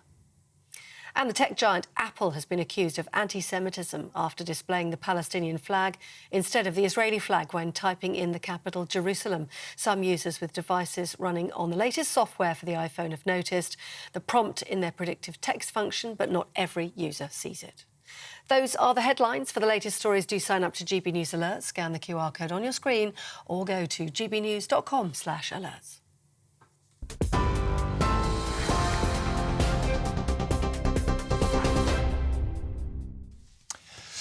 Thank you, Polly. Now, in a few minutes, we'll be discussing your worst nightmare, pub closures. But first, there's a new way to get in touch with us. And here's Bev Turner with all the details.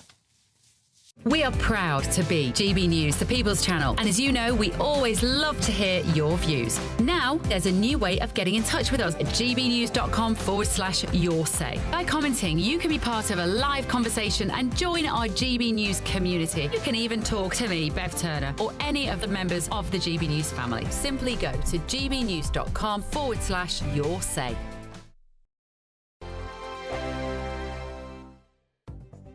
The latest GB News travel. Good afternoon, I'm Jules Buckley. Scotland firstly, Perth and Kinross, the northbound M90 still queuing just around the turn for Crook off Devon at 5. Heading north to Kinross at 6. Cadishan, though, is now on the hard shoulder. 2 lanes shut in Lancashire for the northbound M6, Longridge, junction 31A, up towards the Broughton interchange 32. Now 2 lanes out there, there's a broken down vehicle. Queues west of Luton, southbound M1, junction 11 down to 10 in the roadworks. There's a breakdown there, but all the lanes are back open. There's also a breakdown just after the Holmesdale Tunnel on the anti-clock M25. So just before junction 25, slow going, lane 1 is out. And still some queues northbound at the M23, though the earlier breakdown's gone. Before junction 8, the M25 turn off there. And for now, that's your latest. You can stay up to date throughout the day by visiting our website, gbnews.com. GB News Breakfast, every day from 6 a.m. Do you mind if I ask you a little bit about Sebastian? It really amazes me how a mother who can lose a child in such a shocking and unexpected way, so little, so precious, can then turn that grief into something so positive. How did you find the strength to get up, get a camera crew, as you say, travel to the other side of the world and investigate all of this? I was angry at Sebastian for dying. You know, you feel like saying, God, 32 years later, and I can still get very, very upset about it. I was angry that something that while he was born and lived with me and slept and then died, they were actively campaigning in New Zealand to try and stop this happening because they had a very high cot death rate there.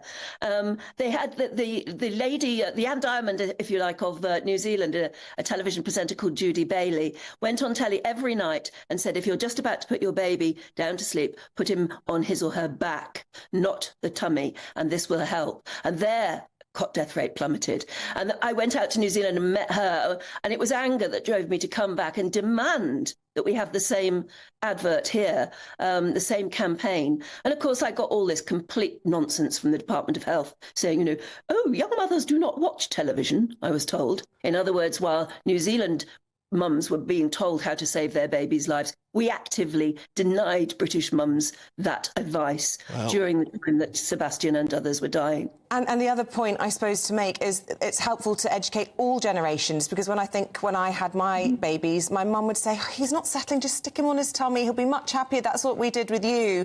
And we had to say, well, things have changed, and, you know, but it's about educating everybody, because it's not just the mums that get their hands on the babies.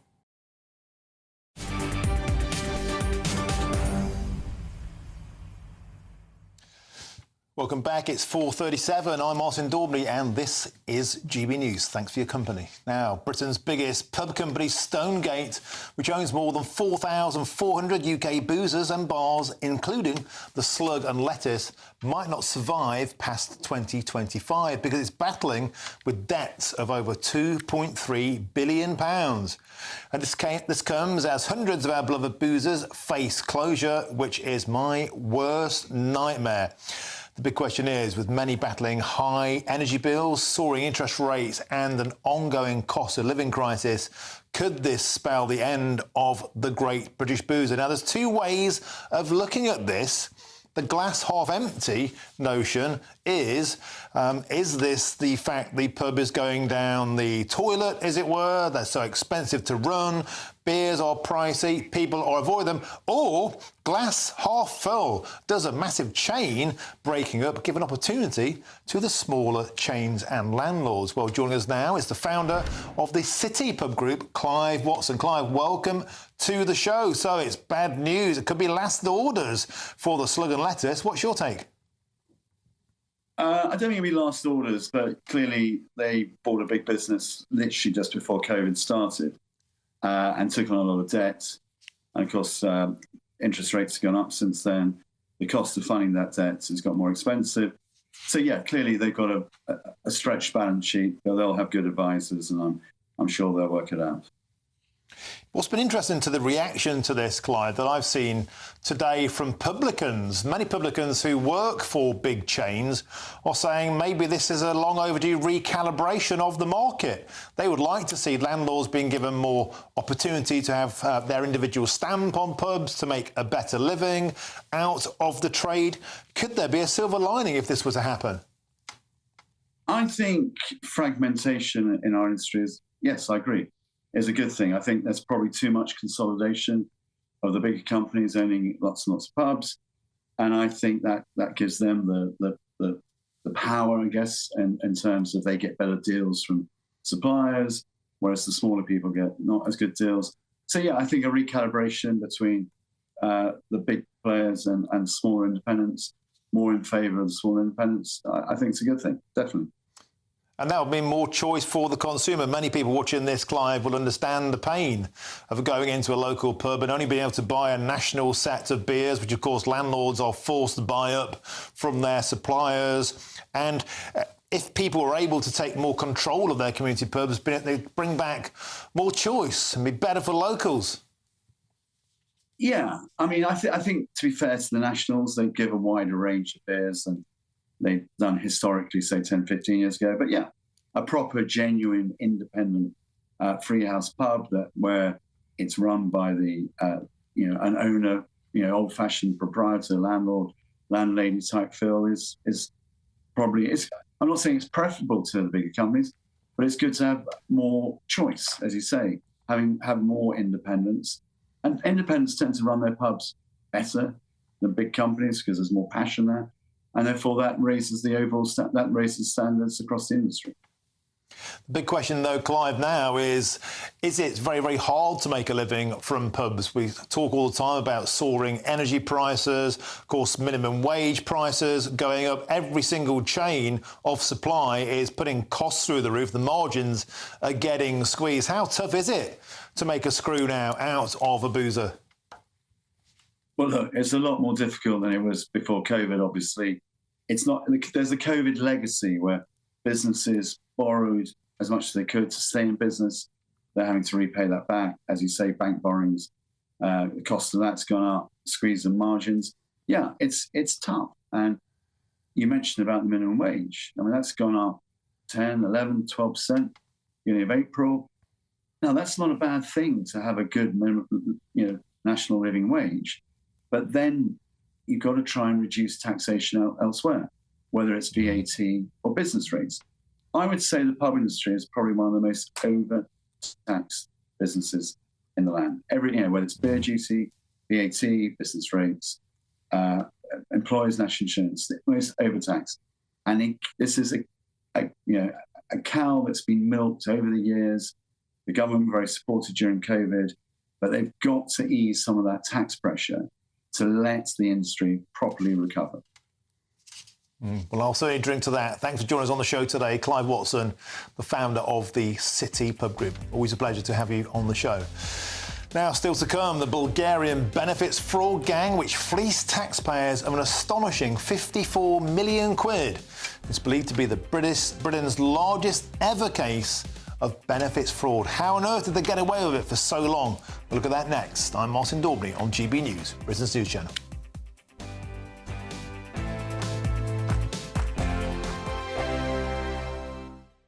Good afternoon. Welcome to your latest GB News weather update. There's going to be a lot of cloud around for the rest of the day, but it will start to feel quite a lot milder, particularly overnight. There's still some further heavy rain to come, particularly across northwestern areas. That's where that weather warning's in force. That's because these weather fronts continue to push into these areas, but they will slowly start to sink southwards throughout this evening. So there's some further heavy rain to come, particularly for western Scotland, northwestern England, parts of Cumbria. But overnight tonight, that rain band is going to sink southwards into Wales, parts of the Midlands, and then once it reaches the south coast of England, well, that's where it will stay for much of Thursday. Further north, though, it's going to be a much drier and brighter start, but with brisk southwesterly winds and that mild air, it's going to be a very mild start to the day tomorrow. And actually, it's going to be a pretty dry and bright day, particularly for northern and eastern areas of the UK, northeastern areas of Scotland, the east coast of northern England as well. And later on, the southeast will see quite a lot of dry and bright weather, and it'll feel quite warm in that sunshine. Further south, though, across the south coast, it's going to be a much cloudier day, a bit cooler here, but still fairly humid with some outbreaks of drizzly rain through the day. Overnight on Thursday night, this area of rain will push into parts of Northern Ireland and then into Scotland later on Friday. So it'll be another fairly wet day for much of the northwest. Further south, though, it should stay fairly dry and bright through Friday, and it should stay on the milder side of things as well. Looking ahead to the weekend, further rain arrives into the northwest, but it should stay dry in the south. I'm Patrick Christie's. Every weeknight from 9, I bring you 2 hours of unmissable, explosive debate and headline-grabbing interviews. What impact has that had? We got death threats and the bomb threats on. Our job is to do what's in the best interest of our country. You made my argument for me. My guest and I tackle the issues that really matter, with a sharp take on every story. I'm hearing it up and down the country. That was a beginning, not an end. Patrick Christie's tonight from 9 p.m. only on GB News, Britain's news channel. GB News is the home of free speech. We were created to champion it, and we deliver it day in, day out. Free speech allows us all to explore and debate openly the issues most important to us, our families, and of course, the British people. Having challenging conversations to enlighten each other. Which is why we hear all sides of the argument. We are the People's Channel. We will always stand by the freedom to express yourself. On TV, radio and online. This is GB News, Britain's news channel. Join me, Camilla Tominey, every Sunday at 9:30 when I'll be interviewing the key players in British politics and taking them to task. This report basically says that he's not fit to stand trial. With an upcoming election looming over Westminster, now is the time for clear, honest answers. I agree. And that's precisely what I'll get. Is he indecisive? Incompetent? That's the Camilla Tominey Show at 9:30 every Sunday on GB News, the People's Channel, Britain's election channel.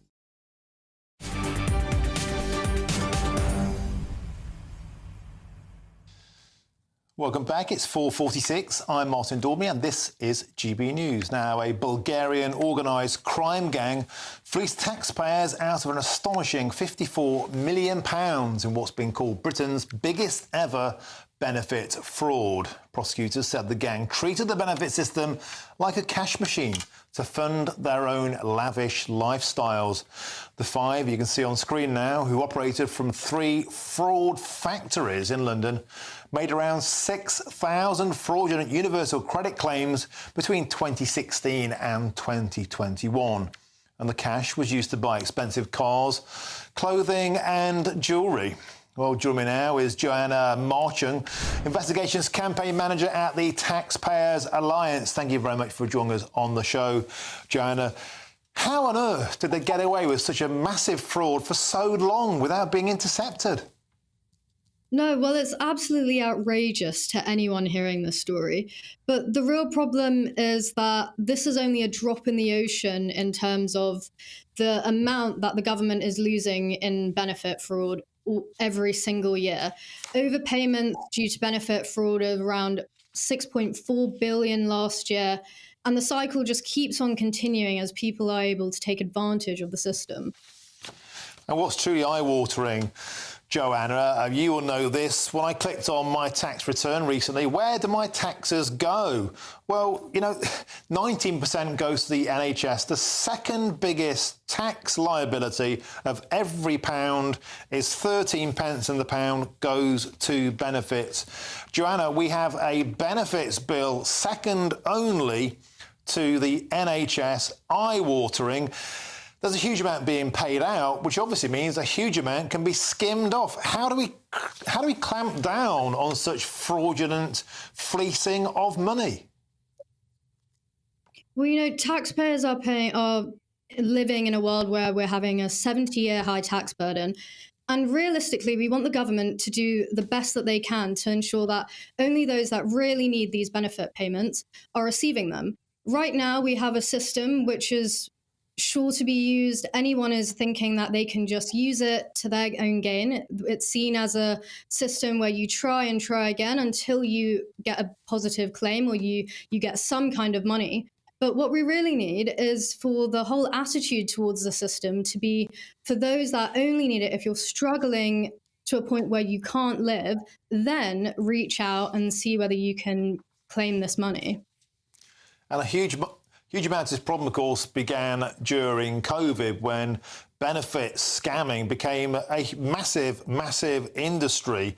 It was an overpay of 8.3 billion per year during the COVID period, and that was nearly double the year's previous amount of fraudulent totals. 7.5% of all benefits budget that year was fraud, and the government didn't do much about it. Well, after COVID, we have created a new attitude towards working and an entirely new attitude towards how we get money in the first place. You see a lot of people have gotten accustomed to maybe receiving benefits or receiving payments because they couldn't work in a time when we were in a pandemic and we weren't allowed to. But now returning to work, as we've seen, and there have been multiple multiple reports that it's increasingly hard for the government to try and get people back to work. You have public sectors that are giving out major benefits in terms of pay, the flexibility. But what we really need is for people to realize that, you know, this is how the world works. You have to work in order to live, in order to make money. Well, if only that were the mindset. Thank you very much for joining us, Joanna Marchong, who's the Investigations Campaign Manager at the Taxpayers Alliance. Thanks for joining us on the show. Now, farmers have warned of the first year without harvests since the Second World War. Severe weather and the resulting flooding means that consumers could soon see a price hike for food items as the wettest 18 months on record has left crops in short supply.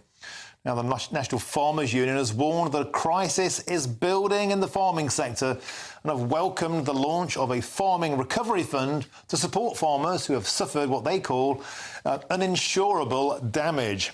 And farmers could receive grants of between £500 and £25,000 to restore their farms. Well, joining me now to discuss this is GB News' Northern Ireland reporter, Dougie Beattie. Dougie, welcome to the show. So we're up to our necks in water. A lot of land has been spoiled as a consequence. And tell us about why that's such a huge impact on the farming community. Well, good afternoon, Martin. And really, what has happened here is back in 2016, we had a Brexit deal, and the civil service at that time decided to look at what we couldn't do rather than what we could do. What would give our farmers an advantage? And really, they copied and pasted European legislation. And a lot of that legislation is around the environment.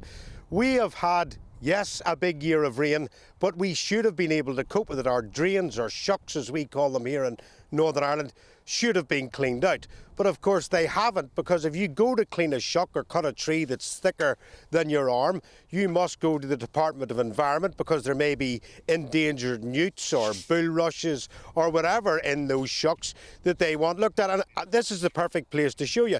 If you just look, if I just get the camera to turn around here, you can see there, that is a shuck, a drain, and it is absolutely full to the brim. Now, over on the other side of that, you'll see willow trees. I remember William Massey planting those willow trees round about, well, about 30 years ago, and they suck up the water that hits the land. But if you can't clean up the shucks, well then, of course, what happens is the land gets full of water, the water table is far too high, and then what is happening now is they can't let the cattle out onto the fields. So many dairy farmers here are finding they can't let their cattle out. And the most important part of this is the rainwater is running down the yard into the slurry storage tanks. And those slurry storage tanks are now at maximum capacity. And some of them may burst within the next few weeks or overflow, running into the field and the very shucks and drains that they're trying to protect the wildlife in. Taking away from that, then look behind us, you'll see this road is flooded. And the road is flooded behind us because on the other side of this, you have another drain that is running into a lake, and it is entirely full because you cannot clear it out without the Department of Environment having a look at it first. Farmers work 24/7. They have no time to be doing this. And when you look at all the other European legislation that's coming into place, I mean, I went to buy a huge bale of straw last week. Now, that massive bale of straw, square bale last year, was £55. We were told in Ireland we had to plough our straw, our barley, back into the ground to be environmentally friendly so as we can get the nitrates out of it. And of course, there's now a shortage of straw because the cattle are kept inside. Okay. So the price of straw has gone through the roof. I'm afraid, Dougie, we have to leave it there. We've simply run out of time. Thank you very much for joining us. And, of course, food prices might be going through the roof as a consequence of this. But, look, we've got some breaking news. The European Parliament has adopted a critical migration pact that aims to end years of division over the issue. Roberta Metsola, the European Parliament President, said we kept our word, calling the pact a balance between solidarity and responsibility. More on that. But first, it's time for your weather with Annie. A brighter outlook with Box Solar, sponsors of weather on GB News.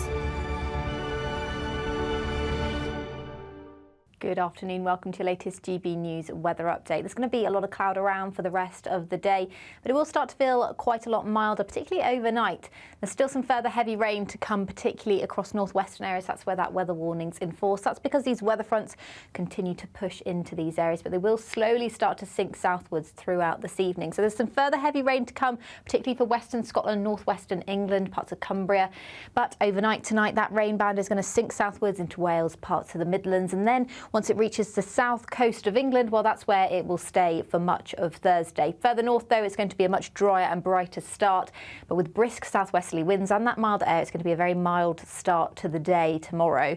And actually, it's going to be a pretty dry and bright day, particularly for northern and eastern areas of the UK, northeastern areas of Scotland, the east coast of northern England as well. And later on, the southeast will see quite a lot of dry and bright weather, and it'll feel quite warm in that sunshine.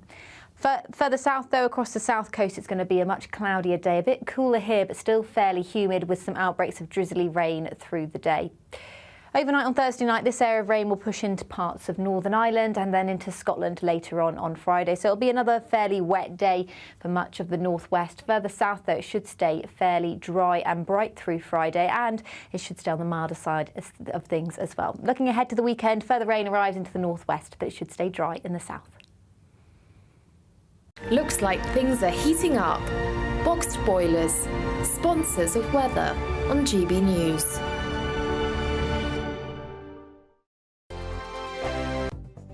The latest GB News travel. Good afternoon, I'm Jules Buckley. Queues for the M8 westbound around the Bathgate turn-off junction 3A, a lane shut, a collision causing queues.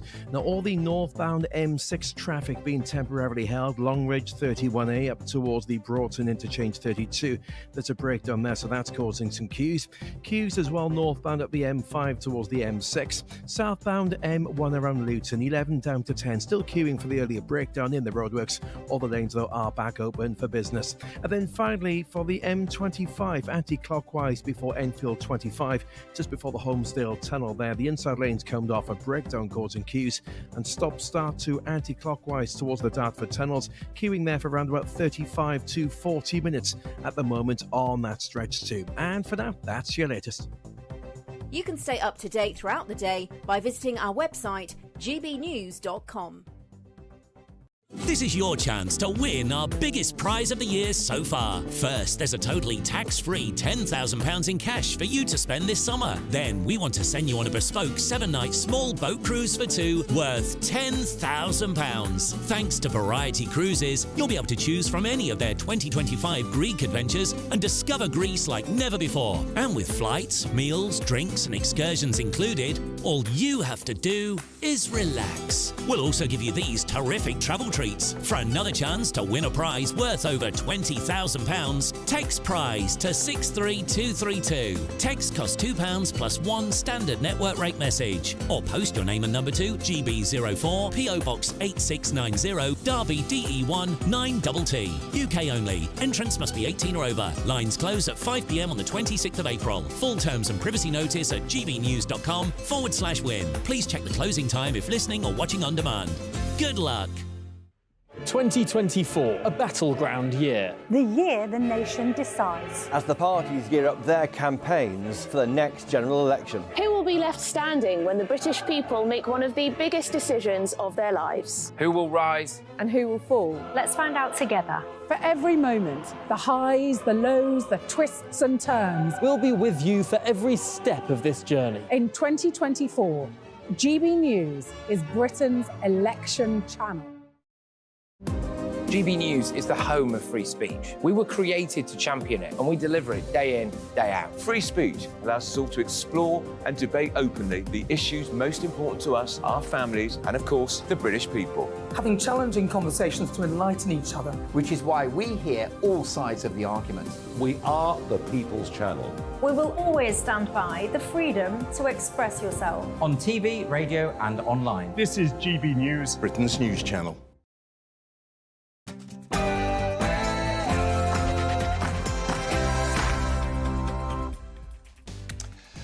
Good afternoon, it's 5 p.m. Welcome to the Martin Daubney Show on GB News, broadcasting live from the heart of Westminster all across the UK. Today, coming up, lawless Britain.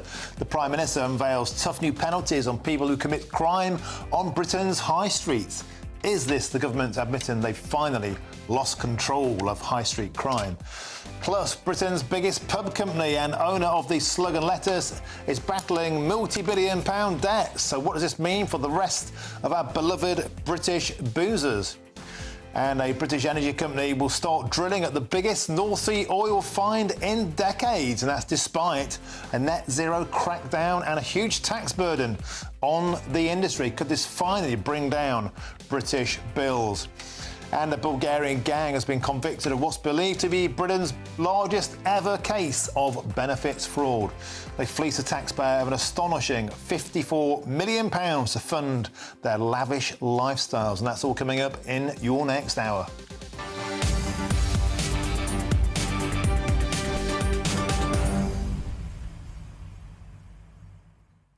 Now, we've got some breaking news for you on that. Huge vote in the European Union just happened in Brussels. And the latest is the EU Parliament has adopted a critical migration pact that aims to end years of division over the issue. Roberta Metsola, the European Parliament President, said we kept our word, calling the pact a balance between solidarity and responsibility. But this has already met with huge resistance from the MEP community. Those who are in favour of it include Giorgia Meloni. She thinks Italy takes more than its fair share of illegals arriving. She wants them to be dispersed throughout the bloc, but away from the coastal member states. In France, for example, they're not happy at all. They're going to have to take quotas. Marine Le Pen, the French right, already reacted, saying they will fight the upcoming European elections in June on this ticket. Forced quotas being sent to countries. Does that make you glad that we got out of the European Union? Macron is delighted. They claim it helps them to take back control of their borders. But does it? It doesn't stop the boats coming, but it does encourage dispersal. There are some tough measures on detention and deportation, and they were not liked by the Liberal left. We'll have the full breakdown on that throughout this hour. Get in touch all the usual ways. Plus, there's a new way you can get in touch with us. You can send your views and post your comments by visiting gbnews.com/your say. So get stuck in. But before all of that, it's time for your latest news headlines, and it's Polly Middlehurst.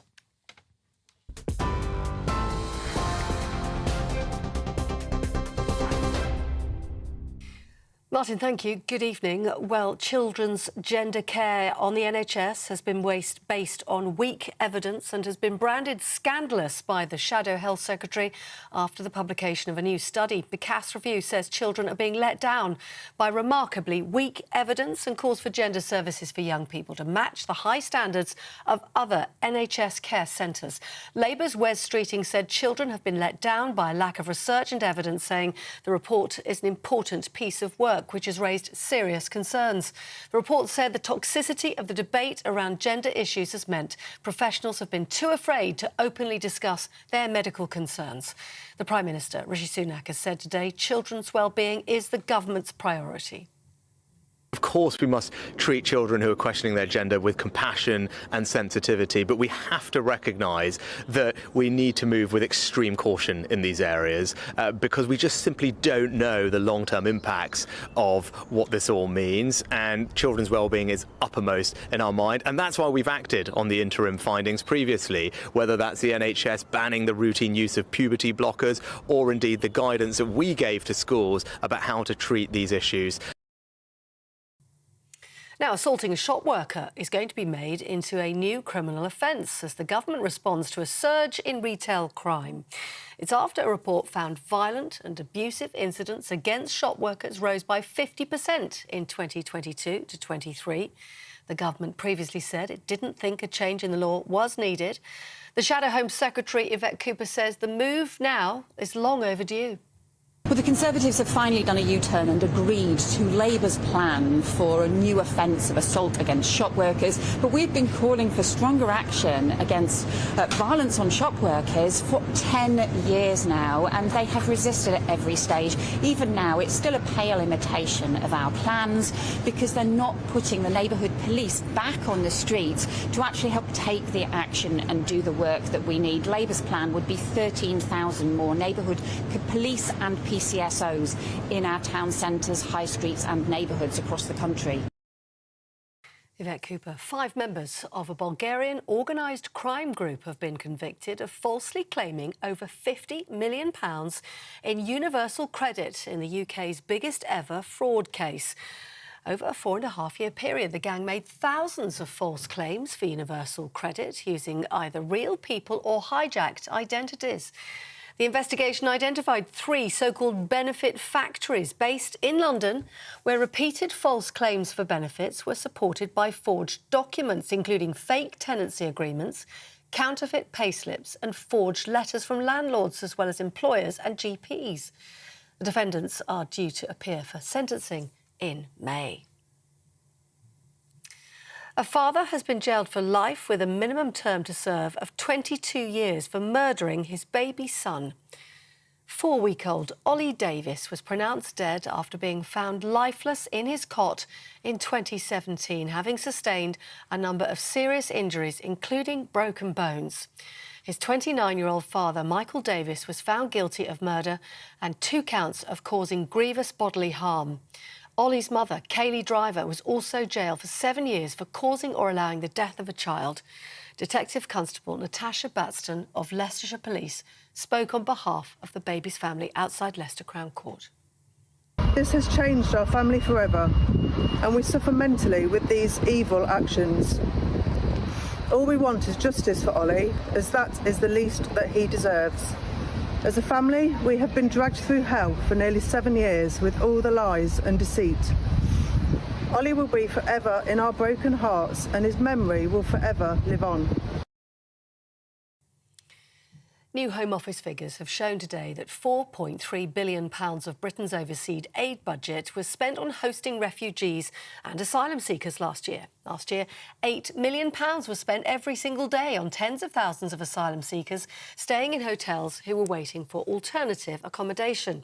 James Cleverly now says 150 migrant hotels will be closed by May, and those places will be returned to their communities.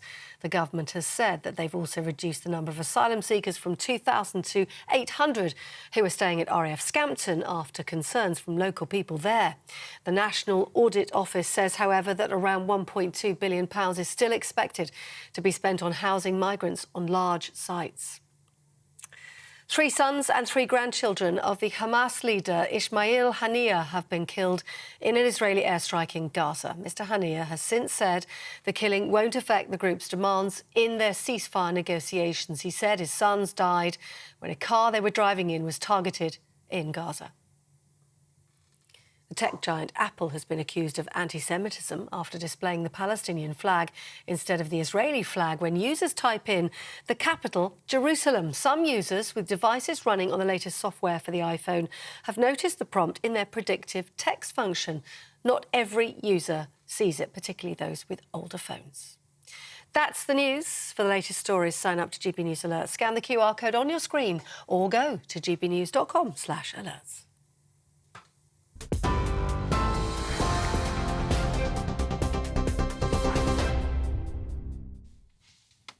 Thank you, Polly. Now, we're starting this hour with the shocking story. A Bulgarian organised crime gang has fleeced British taxpayers out of an astonishing £54 million in what's been called Britain's biggest ever benefit fraud. There they are on your screen now. Prosecutors said the gang treated the benefit system like a cash machine to fund their own lavish lifestyles. Well, join me now in our studio in Westminster is the former Detective Superintendent at the Metropolitan Police, Shabnam Chowdhury. Thanks for joining us, Shabnam. You were telling me before we came on that you think this is merely the tip of the iceberg? Yeah, very, very likely. I think, you know, what these criminals do, and this is a really slick organised criminal network, a gang of people who fortunately have been convicted. But how they'd start them would be they'd operate initially, they'd do some very small scams, very small fraudulent transactions, and then once they know that they can get through the net with whatever it is that they need, fraudulent tenancy agreements, all sorts of documents and so on, then what they'll do is they'll hammer it.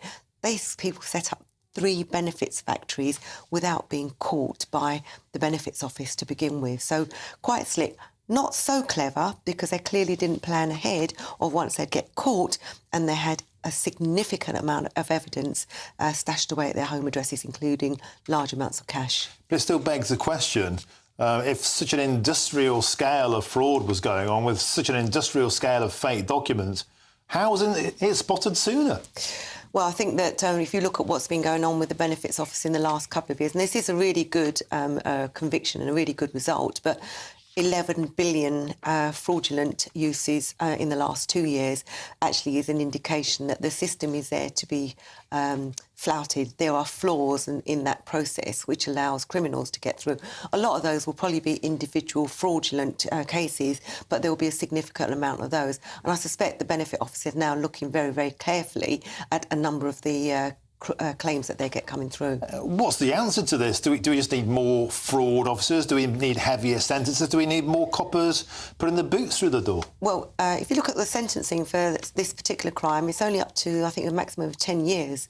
And when you've got these individuals, 5 of them have pleaded guilty, the likelihood is they'll get a significantly lower sentence, and then you get thousands of people that will fraudulently fraud the Benefits Office who get no sentences whatsoever.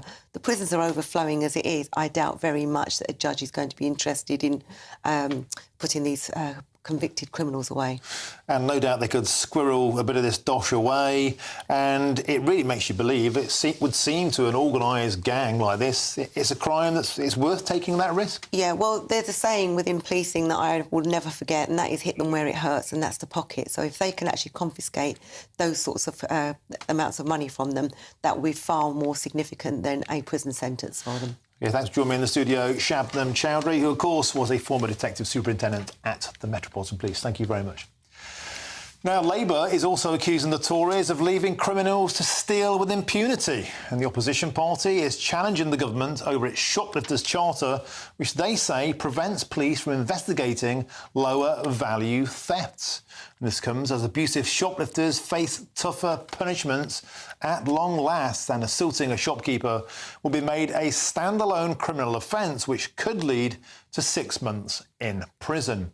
Well, the Prime Minister hopes this new action will crack down on retail crime and protect UK high streets. But will it? Well, the Shadow Minister for Policing, Alex Norris, joins me now. Alex, welcome to the show. Always a pleasure. So Yvette Cooper was critical of this idea earlier, basically saying the Tories seem to have nicked a Labour Party policy again.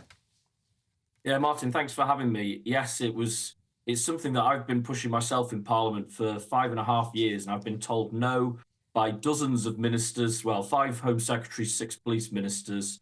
As recently as February, they voted against my latest proposal for it, but it's been introduced, or it's been committed to. It's not before time. During the period I've raised it, I'm afraid incidences have tripled. That is the legacy that the government has on this issue, but we want them to get on with it, and we want them to make this standalone offence real. It makes you wonder, though, if it has any actual teeth. I've been contacted by police mates of mine during the show who say that the laws are already there. For example, the assaults on NHS care workers is a specific case, and it simply doesn't work. It hasn't driven down crimes against emergency workers at all, and oftentimes magistrates are reluctant to impose custodial offences anyhow because the jails are full. Is this all just posturing? It's definitely not posturing. Happily, we can point to, a relevant example. This has been in force in Scotland now for a couple of years, and we have seen it used. We have seen it used as a deterrent, but also used as an offence for people to be arrested and to go through the justice system on. So, we believe it will be effective, but it only works if you have that neighbourhood policing staff that mean that you can make sure arrests are being made. At the moment, we've got 10,000 fewer neighbourhood police officers. That's why we've made our commitment around 13,000 more police and PCSOs. So having the law is an important part of it, but we also need the enforcement too. I think many people would welcome the sight of more bobbies on the beat on high streets. And in fact, the Labour Party rolling out plans to regenerate high streets at the moment. How important do you believe high streets are? I mean, many people walk around their hometowns, their home cities, and see that decay around them, and it makes them feel that they're a part of that too. It sends out a message that our town centres don't matter. You talked about business rates also for regenerating. What kind of plans will the Labour Party have to make sure that the high streets don't just attract thieves, but they attract the public who want to go and spend money? Yeah, Martin, it's a universal message. I go around the country in my role as Shadow Policing Minister and talk to people about how they feel about their community. And one of those universal themes is that people think that they love their community, they're proud of it, they won't hear anyone else talk it down, but they feel that things have become tired, uninvested in, but also a sense that they've lost control of them, and that minority of people who choose to do the wrong thing, they get away with it, and those who do the right thing don't get a good deal. And I think we need to change that. More police is a start there. Finding a fairer balance so that bricks and mortar retail can compete and can thrive in a changing economy. Where there's vacants, something that really upsets people, vacant sites, well, let's give the community the opportunity to buy it and to put it to community uses. So really, we think some really meaty things there that could help turn our high streets around, which we know there's huge amount of public demand for. It's a great idea on paper, but we take £25 billion a year, Alex, in business rates. 51% goes to local government, the rest to central government. If you simply slash taxes, where will all the money come from? Well, as I say, and you've heard me say on your show before, Martin, you'll get a fully balanced budget and manifesto when we get to the election. We have been very clear that there won't be unfunded tax cuts. Everything we offer will be funded down to the penny. We think you can find a fairer balance, perhaps between bricks and mortar and on the online space.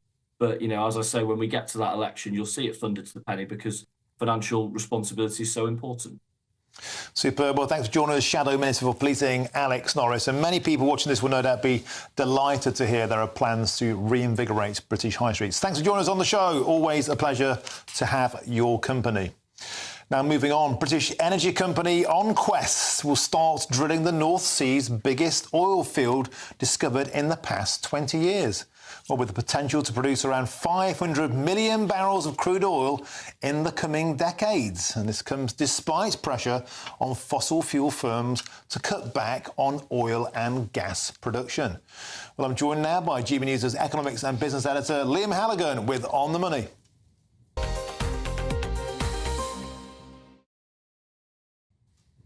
Liam, always a pleasure to have you on the show. No doubt you'll be singing hosannas over this because we've been saying for a long time, despite what the eco-zealots say, the reality is we still need oil and gas. Why not make it British?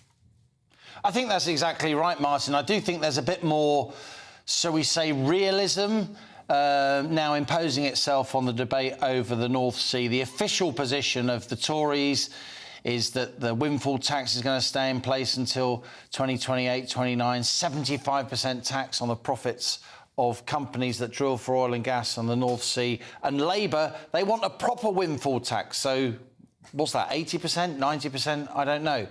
But the reality is that drilling is still going on, not least because we do need lots of oil and gas. Let's have a look at some of those numbers just before we start talking about this new oil field that's going to be drilled by the British firm EnQuest, as you say. So the UK has about 300 active North Sea oil and gas fields. Over half those will cease production by 2030. The North Sea provides something like 83% of the oil that we use and 54% of the gas we use. It's still hugely important, even though we are a net energy importer now.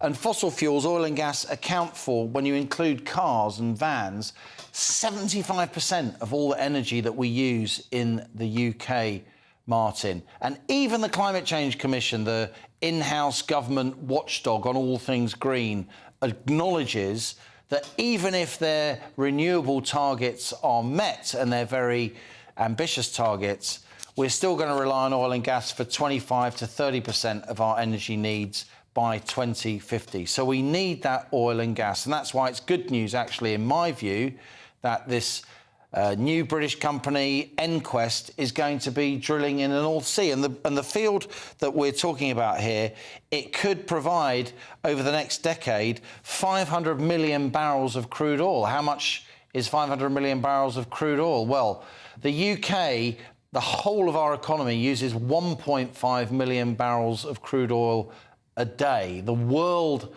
as a whole uses about 100 million barrels of crude oil a day. And this one field in the UK can produce 500 million barrels. So it's certainly worth having. And there's some interesting politics about this, Martin. It's not only just ordinary folk, not least GB News viewers and listeners, starting to say, look, we like the fact that the environment needs to improve. We want to leave a good, nice world for our kids and grandkids. But you can't bankrupt us in the process. You're starting to see some of realism imposing itself on this Green debate now, but also some more political realism in Scotland.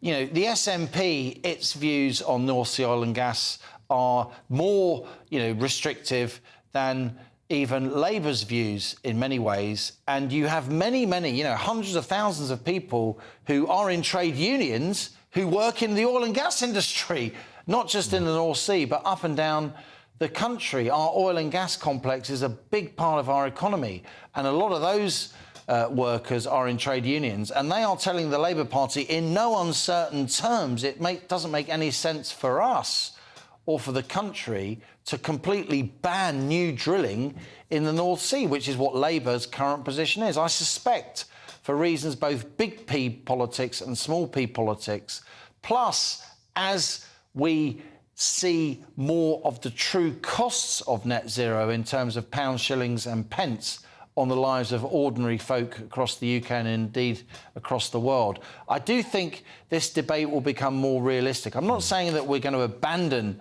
the long-term move away from fossil fuels, but I do think it's going to get conducted now at a more realistic pace, and a pace that many of our viewers and listeners would say is probably more responsible. Absolutely. Realism is what you channel, and also common sense. Liam Halligan, always a pleasure to have your take on the show. Thank you very much. And you get lots more on that story on our website. And thanks to you. GBNews.com is the fastest growing national news website in the country. All the breaking news and the best analysis you've come to expect from us at GB News. Now, coming up, the latest analysis on the history-making EU parliamentary vote to adopt wide-ranging migration reform. And guess what? They're already revolting. I'm Martin Daubney on GB News, Britain's news channel.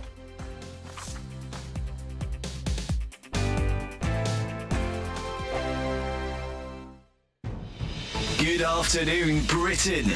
Weekdays from midday. I wonder, is this the fundamental distinction we need to make between Islam, which is a private religion people may practice freely amongst themselves, and Islamism?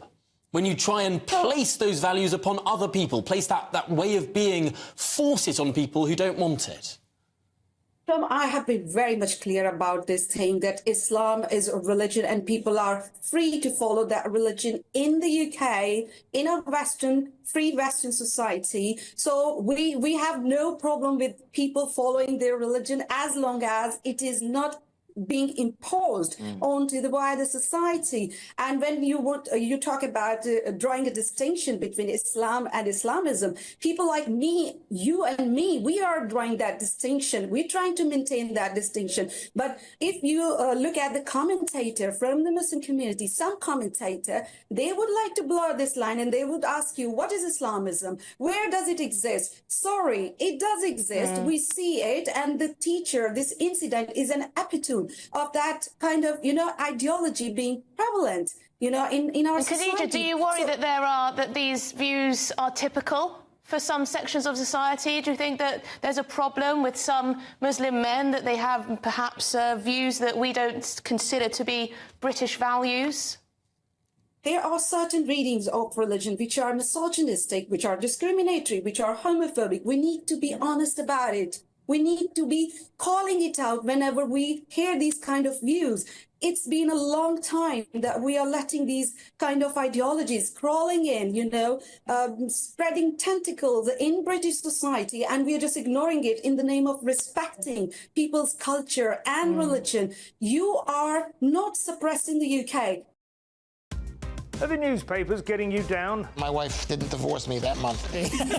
Struggling to separate the wheat from the chaff? I know that it's a bit of a circus at the best of times. Well, don't worry. Headliners has got you covered. We'll take the burden of reading the day's news, and if we get depressed, who cares? It's an occupational hazard, frankly. That's Headliners on GB News from 11 p.m. till midnight, and the following morning, 5 till 6 a.m. on GB News, the comedy channel. Nah, just kidding. Britain's news channel. 2024, a battleground year. The year the nation decides. As the parties gear up their campaigns for the next general election. Who will be left standing when the British people make one of the biggest decisions of their lives? Who will rise? And who will fall? Let's find out together. For every moment, the highs, the lows, the twists and turns. We'll be with you for every step of this journey. In 2024, GB News is Britain's election channel.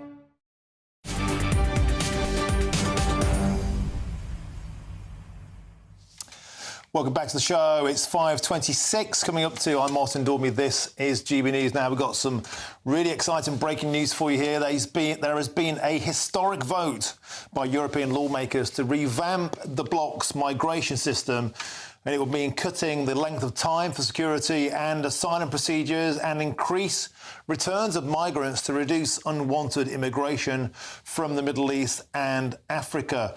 At least that's what its intention is. It's also designed to disperse those who arrive via asylum, often illegally, to the member states on the coastal side, Greece and Italy, feeling overwhelmed by the numbers they're taking. So a dispersal scheme was a part of this, as well as a deterrent. There are meant to be detention possibilities and also quicker deportation. But the hugely contentious point, and one which I know for a fact will become central to the forthcoming European elections, is that quota that you must take your percentile fair share of those arriving illegally. This legislation does not stop the boats. Rather, it disperses the asylum seekers. And straight off the bat, within half an hour of this vote coming through, we've got the first dramatic moment of controversy, and it's this. Prime Minister Donald Tusk of Poland has said Poland will not accept a European immigration relocation mechanism, despite it being approved in that historic vote in Brussels by the European Parliament just an hour ago. Now, don't forget, Donald Tusk was a former president of the European Commission between 2014 and 2019. Many saw Donald Tusk as a stooge of Brussels, somebody sent to do Brussels' bidding. He was recently elected the Prime Minister of Poland. Many felt that would mean closer links to the European Union. He eschewed, he got rid of a more right-wing conservative leader. Tusk was seen as a liberal, as the solution to closer ties with the EU. Well, it has not happened. At the first opportunity, just to repeat that breaking news, Prime Minister of Poland, Donald Tusk, he said that Poland will not accept a European Union immigrant relocation mechanism, despite it being democratically voted through in the EU. There are a great number of abstentions. We believe we're getting the full breakdown of that vote shortly. Emmanuel Macron wanted this to go through. He was doing a big ring around. In fact, Macron phoned Tusk and implored Donald Tusk, as we understand it from my insiders in Brussels, trying to get his MEPs to abstain from this vote to get it to go through. Irrespective of what happened, now Donald Tusk has said that Poland will not accept this. That puts Poland on a collision course with Brussels. This is hugely dramatic. This is reminiscent of Brexit. They're basically saying in Poland, we will not adhere to a vote in the European Union. We will not accept our share of the relocations of asylum seekers. This is a tough line. Now, if you recall, Poland has been singly tough on its borders. One time put up barbed wire along its border with Belarus to keep people out, suspected terrorists. It's had a very, very tough line on control of its borders. Prime Minister Donald Tusk was seen as somebody more aligned with the free movement, with the Schengen, with the European directive on that straight away. He has not. He has defied the European Union. We'll have more details on this as it emerges. But this is a hugely symptomatic, hugely controversial moment in European history. Donald Tusk has stood against the European Union, saying he will not accept this vote. Poland is standing against the Union. What does that mean for a potential Pexit, Polexit, call it what you want? Will they go for less integration, more nation-state coming first? We've seen a big backlash from the right. Marine Le Pen in France is saying we will fight on this issue at the next election. Eurosceptic MEP candidates in these elections sure to make huge issues and make hay out of this. That's quite the story. There's lots more still to come between now and 6 o'clock. Including blasphemous crisps. Yes, stay tuned for more. But first, here's your latest news headlines, and it's Polly Middlehurst.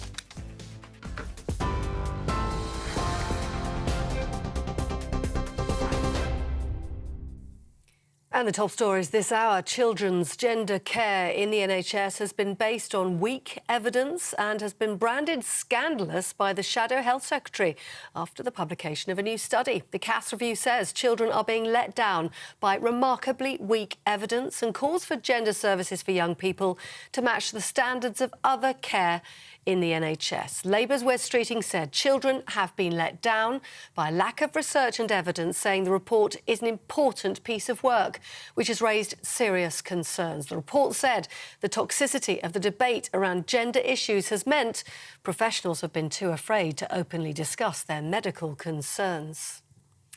The former chairman of the Post Office mediation scheme has described the wrongful prosecution of sub-postmasters by the Post Office as the greatest scandal I have ever seen and has called for a re-evaluation of the entire justice system. Sir Anthony Hooper told the Horizon IT inquiry, "We've had many miscarriages of justice, but nowhere as many as these. We now need to re-evaluate how we approach criminal cases of this kind, and I don't envy the chairman's task in trying to find out how it all started. Something," he said, "went very, very wrong." In other news today, assaulting a shop worker will be made a separate criminal offence in a government U-turn in response to a surge in retail crime. It's after a report found violent and abusive incidents against shop workers rose by 50% from 2022 to 23. The government had previously said it didn't think a change in the law was needed. But today, Rishi Sunak announced the government would be amending its criminal justice bill to bring in the new offence. And new Home Office figures show £4.3 billion worth of Britain's overseas aid budget was spent on housing refugees and asylum seekers last year. £8 million was spent every day on tens of thousands of asylum seekers staying in hotels who are waiting for alternative housing. James Cleverly says 150 migrant hotels will now close by May and will be returned to their local communities. The government says they've reduced the number of asylum seekers from 2,000 to 800 as well, staying at RAF Scampton in Lincolnshire after concerns from local people there. Those are your top stories. For the latest news, do sign up to GB News Alerts, scan the QR code on your screen right now, or go to gbnews.com/alerts.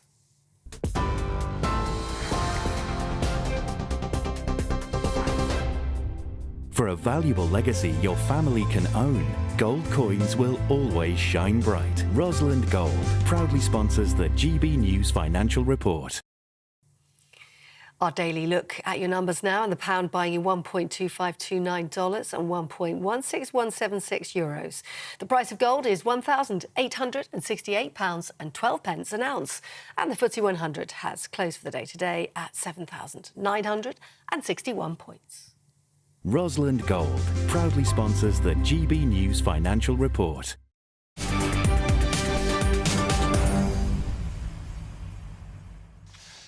Thank you, Polly. Plenty more to bring you in just a moment, including the astonishing fallout of that vote there. Donald Tusk, the Polish Prime Minister refusing to accept the vote coming out of Brussels on that migration and asylum pact. That really is quite a moment. Get in touch on that, because there's a new way to get in touch with us here at GB News. And here's Bev Turner with all the details. We are proud to be GB News, the People's Channel. And as you know, we always love to hear your views. Now, there's a new way of getting in touch with us at gbnews.com/your say. By commenting, you can be part of a live conversation and join our GB News community. You can even talk to me, Bev Turner, or any of the members of the GB News family. Simply go to gbnews.com/your say.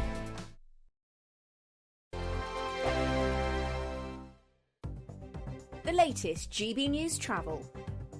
Good afternoon, I'm Gary King in Hampshire. The eastbound M27, there's a lane closed and delays at the moment following a breakdown between Junction 4 at the M3 and Junction 5 at Southampton Airport. In Surrey, the anti-clockwise M25 looking busy after an accident which is now on the hard shoulder just before Junction 12 at the M3. Delays though going back towards Junction 14 at Heathrow Terminal 4. Bedfordshire southbound M1 looking busy after an earlier breakdown between Junction 11 at Dunstable South and Junction 10 at the Luton Airport Spur Road. Staffordshire southbound M6 busy after an earlier breakdown just between Junction 10A at the M54 and Junction 10 at Wolverhampton, and at West Lothian the westbound M8 2 lanes closed after an accident around Junction 3A at Bathgate. And that's the latest. You can stay up to date throughout the day by visiting our website gbnews.com. Martin Daubney, weekdays from 3 p.m. This new hate crime bill on women's issues, you think this is the least funny April Fool's joke in history?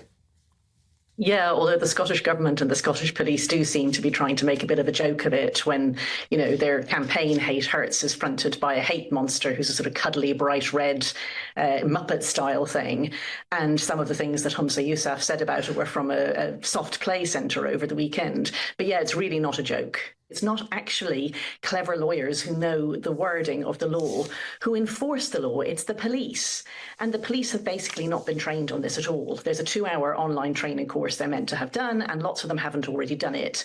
And we know from the way that the police have been talking about it that they're wildly overstretching what it might actually be to be, in particular, abusive, which is one of the words in the new law, and specifically on the issue of transgender identity.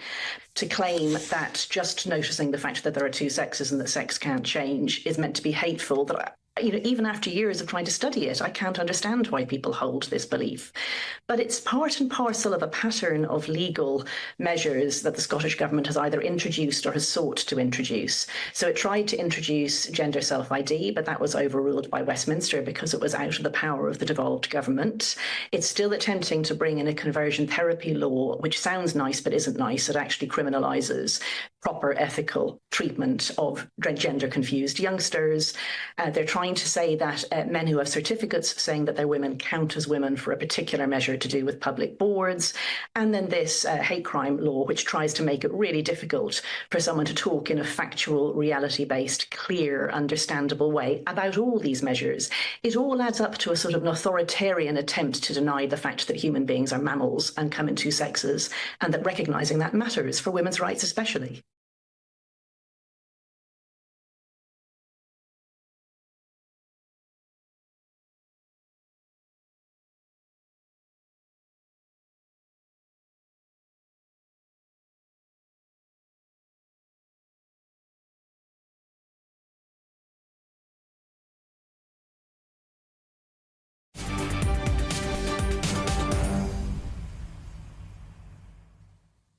Well, welcome back. It's 5:38. I'm Martin Daubney on GB News, and we've got some more breaking news for you now. We just said a moment ago, Donald Tusk, the Polish Prime Minister, has sensationally rejected the EU's migration and asylum pact that was voted through this afternoon in Brussels. And we can bring you some more breaking news now, and that is Hungary has followed suit. In fact, the international spokesman for the Cabinet Office of the Hungarian Prime Minister has just put this on Twitter. In fact, it's so fresh, I'm literally calling up as we speak. He is saying, we will not accept this deal, emphasising Hungary's refusal to compromise on border security and under any pressure or European Parliament decision. Our 9-year defence of the EU's and the Schengen area's external borders, despite a lack of support and continuous pressure from Brussels to relinquish cultural and identity protections. So we have now Poland and Hungary within half an hour of this vote going through saying they will not adhere to it. We are looking, folks, at a full-scale EU-wide member state revolt. They're saying they will not take this on board. And of course, this scheme would mean member states taking the allocation decided by Brussels of asylum seekers arriving to member state borders without say. And Poland and Hungary have already said, no, they will not do that. Quite a dramatic story. And this will be developing throughout the show. And the rest of the evening, I'm sure, we'll bring that full update as they come in. Now, change of tone. Has Jesus Christ been reduced to a crisp? Well, that's the claim of a group of Italian Catholics who have expressed their anger after Holy Communion was swapped out for crisps in a TV advert. An association of Italian Catholics has described the advert as blasphemous and have called it for it to be withdrawn immediately, adding that it showed a total lack of respect for Italy's practising Catholics. And who better to discuss this than the Associate Editor of the Catholic Herald, Dr. Gavin Ashenden. Welcome to the show, Gavin. So if you've seen the advert, it shows nuns at Holy Communion taking a crisp instead of the Holy Sacrament. Catholics are up in arms about it. Is that the right thing to do, or should they get a sense of humour? Oh, no, we have a wonderful sense of humour. The Gospels are full of Jesus telling jokes, and we're very much in favour of humour because humour brings down pompous, powerful people. But this isn't humour. This is a hate crime. This is something that's right at the heart of what we believe as Catholics. And it's so precious to us that the mockery of it is as deeply offensive as one could imagine. It is the equivalent of drawing rude cartoons of Muhammad. Why should it always be that Christians can be mocked, but everybody else is entitled to some degree of dignity? Try mocking Muhammad in Iran or Saudi Arabia and tell them it's a bit of irreverence. Try mocking the Communist Party in China and see if they think they have a sense of humour. Try mocking Putin in Russia on the grounds that you're just being humorous. Why should the hate crimes aimed at Christians be the only ones that people are exempt from being responsible for? It's really profoundly offensive and it should be stopped. You know, Dr. Ashenden, I think you hit the nail on the head there. It's always expected, oh, you know, you're only a Christian. Like from the life of Brian onwards, we can mock the religion. And of course, a great deal of that, Dr. Ashenden, has been taken on the chin. We can all be sensible about it, but you're absolutely dead right. What crisp company on the planet, for example, would dare to make an advert about crisps? Say, for example, why don't you break your Ramadan fast by having one of these crisps? Wouldn't happen. Would they mock gay marriage? I don't think they would. It's always Christianity. And the trouble is that it's not just a matter of us being offended, though we are deeply offended. It's like somebody sitting on a tree and sawing the branch off they're sitting on. So the examples I gave earlier were not just an attempt to show what trouble outrage will get you into. The fact is that the only reason this can happen in Europe is because we have a Christian atmosphere in which people are free to express themselves. But if you destroy the very foundation upon which human freedom has been built, then you might lose the freedom. And you don't have freedom in Iran, China, or Russia. So don't knock the Christian culture, which has produced the very freedom that this crisp company are abusing.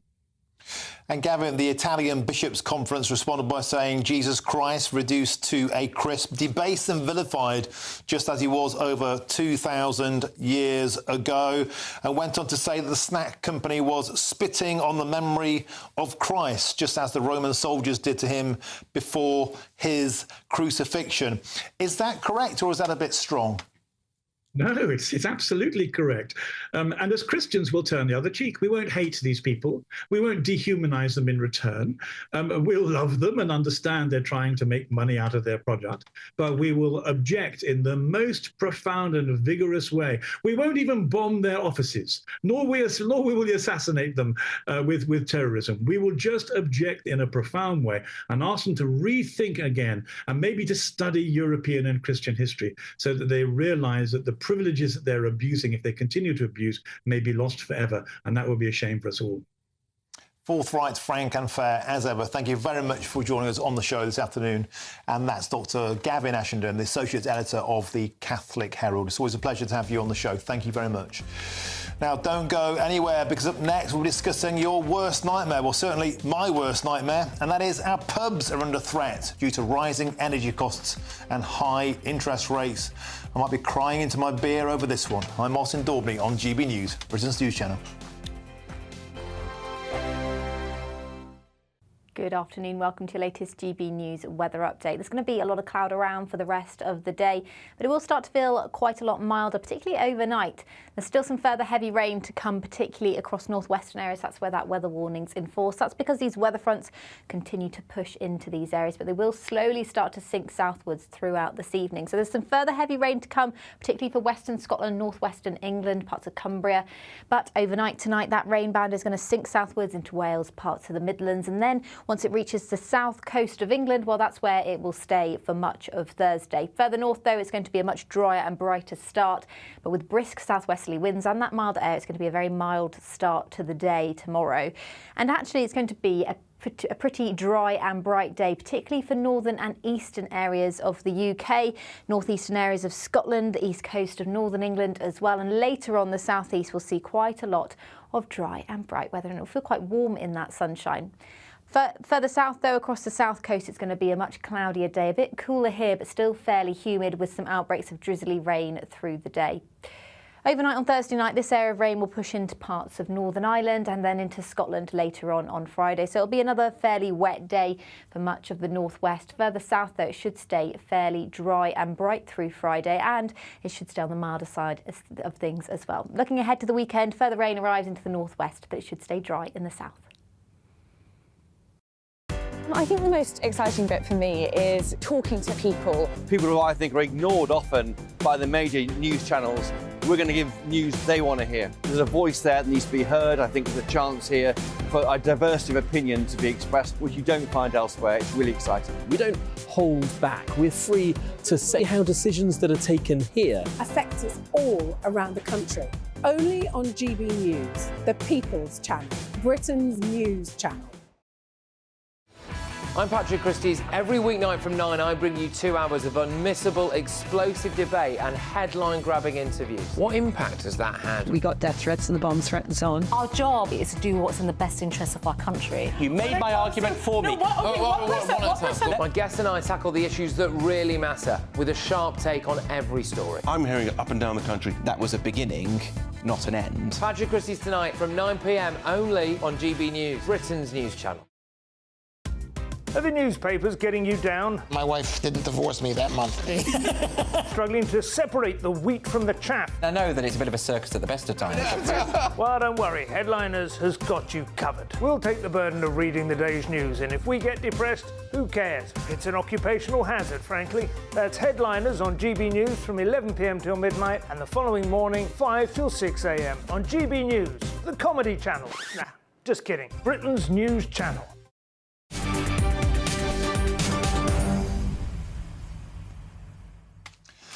Welcome back. 5:47 now. A father has been jailed for life with a minimum term of 22 years for murdering his 4-week-old baby. Ollie Davis was pronounced dead after being found lifeless in his cot in October 2017. I'm joined now for an update with our East Midlands reporter, Will Hollis. Will, welcome to the show. A deeply, deeply harrowing story. What's the latest? Yes, well, just to give you an idea of the severity of the injuries inflicted upon 4-week-old Ollie Davis. The judge who was sentencing today at Loughborough Magistrates Court described them as similar to a victim of a high-energy car crash. A broken neck, 23 broken ribs, fractures to his skull and collarbone. Really devastating and harrowing details. But today this is ultimately the culmination of a 6-year investigation by Leicestershire Police. The sentencing here for murder of Ollie Davis, Michael Davis, 22 years a minimum in prison. His partner, the mother of Ollie Davis, Kaylee Driver, sentenced to 7 years. She was found guilty, not for murder, but for causing or allowing the death of a child. Well, today here, sitting at Loughborough Magistrates Court, the judge, Justice Cotter, said to Kaylee Driver, "You must have heard Ollie's cries after he was assaulted. As you were together in the bedroom,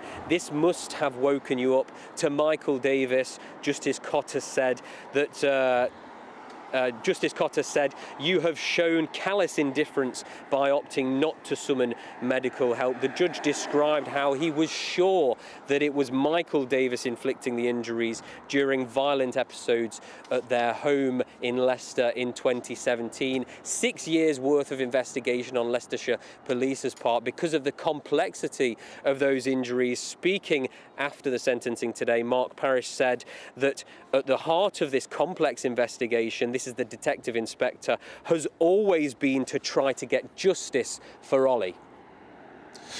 OK, East Midlands reporter Will Hollis, thank you very much for joining us. Give us that update, and rest in peace, Ollie Davis. What can you say?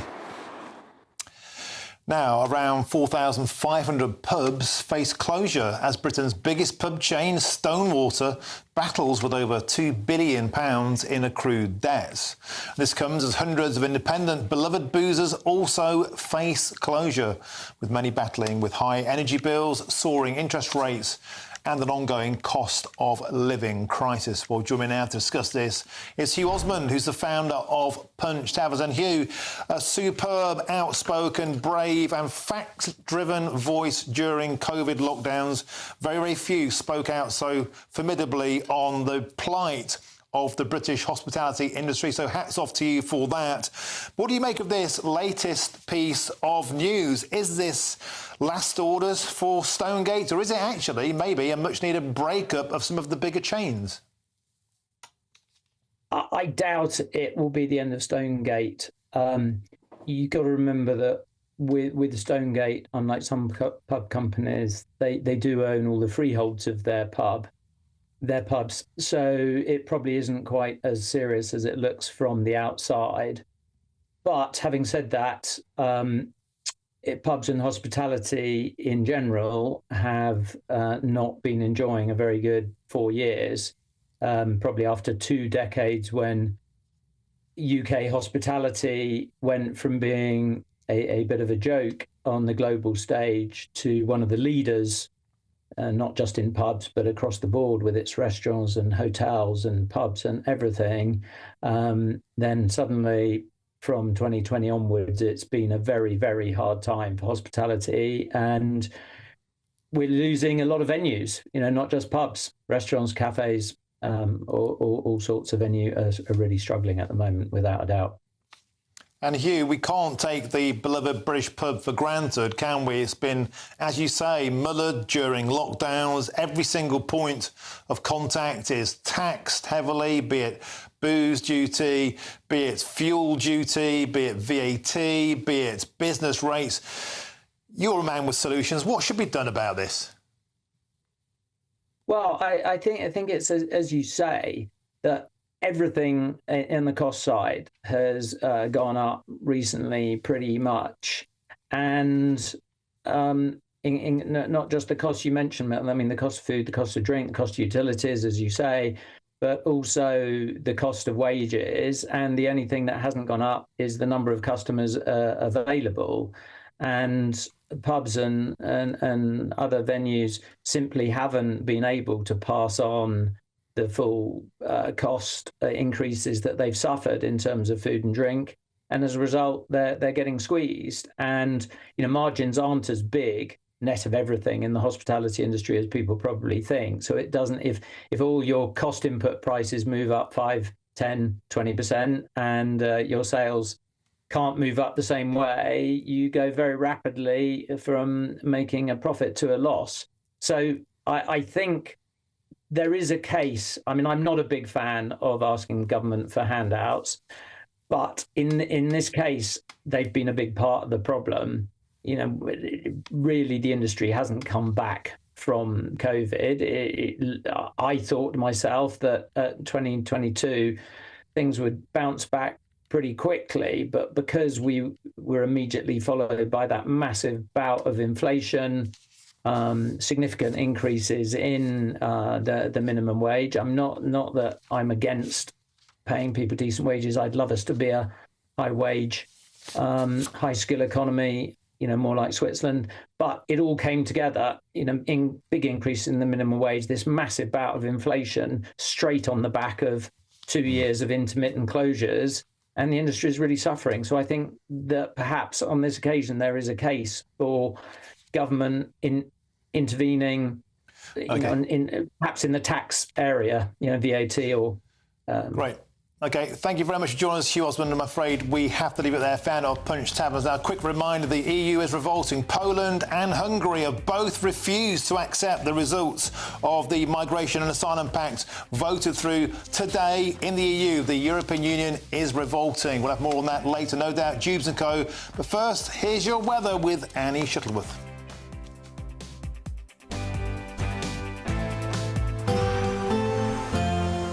A brighter outlook with Box Solar, sponsors of weather on GB News. Good afternoon. Welcome to your latest GB News weather update. There's going to be a lot of cloud around for the rest of the day, but it will start to feel quite a lot milder, particularly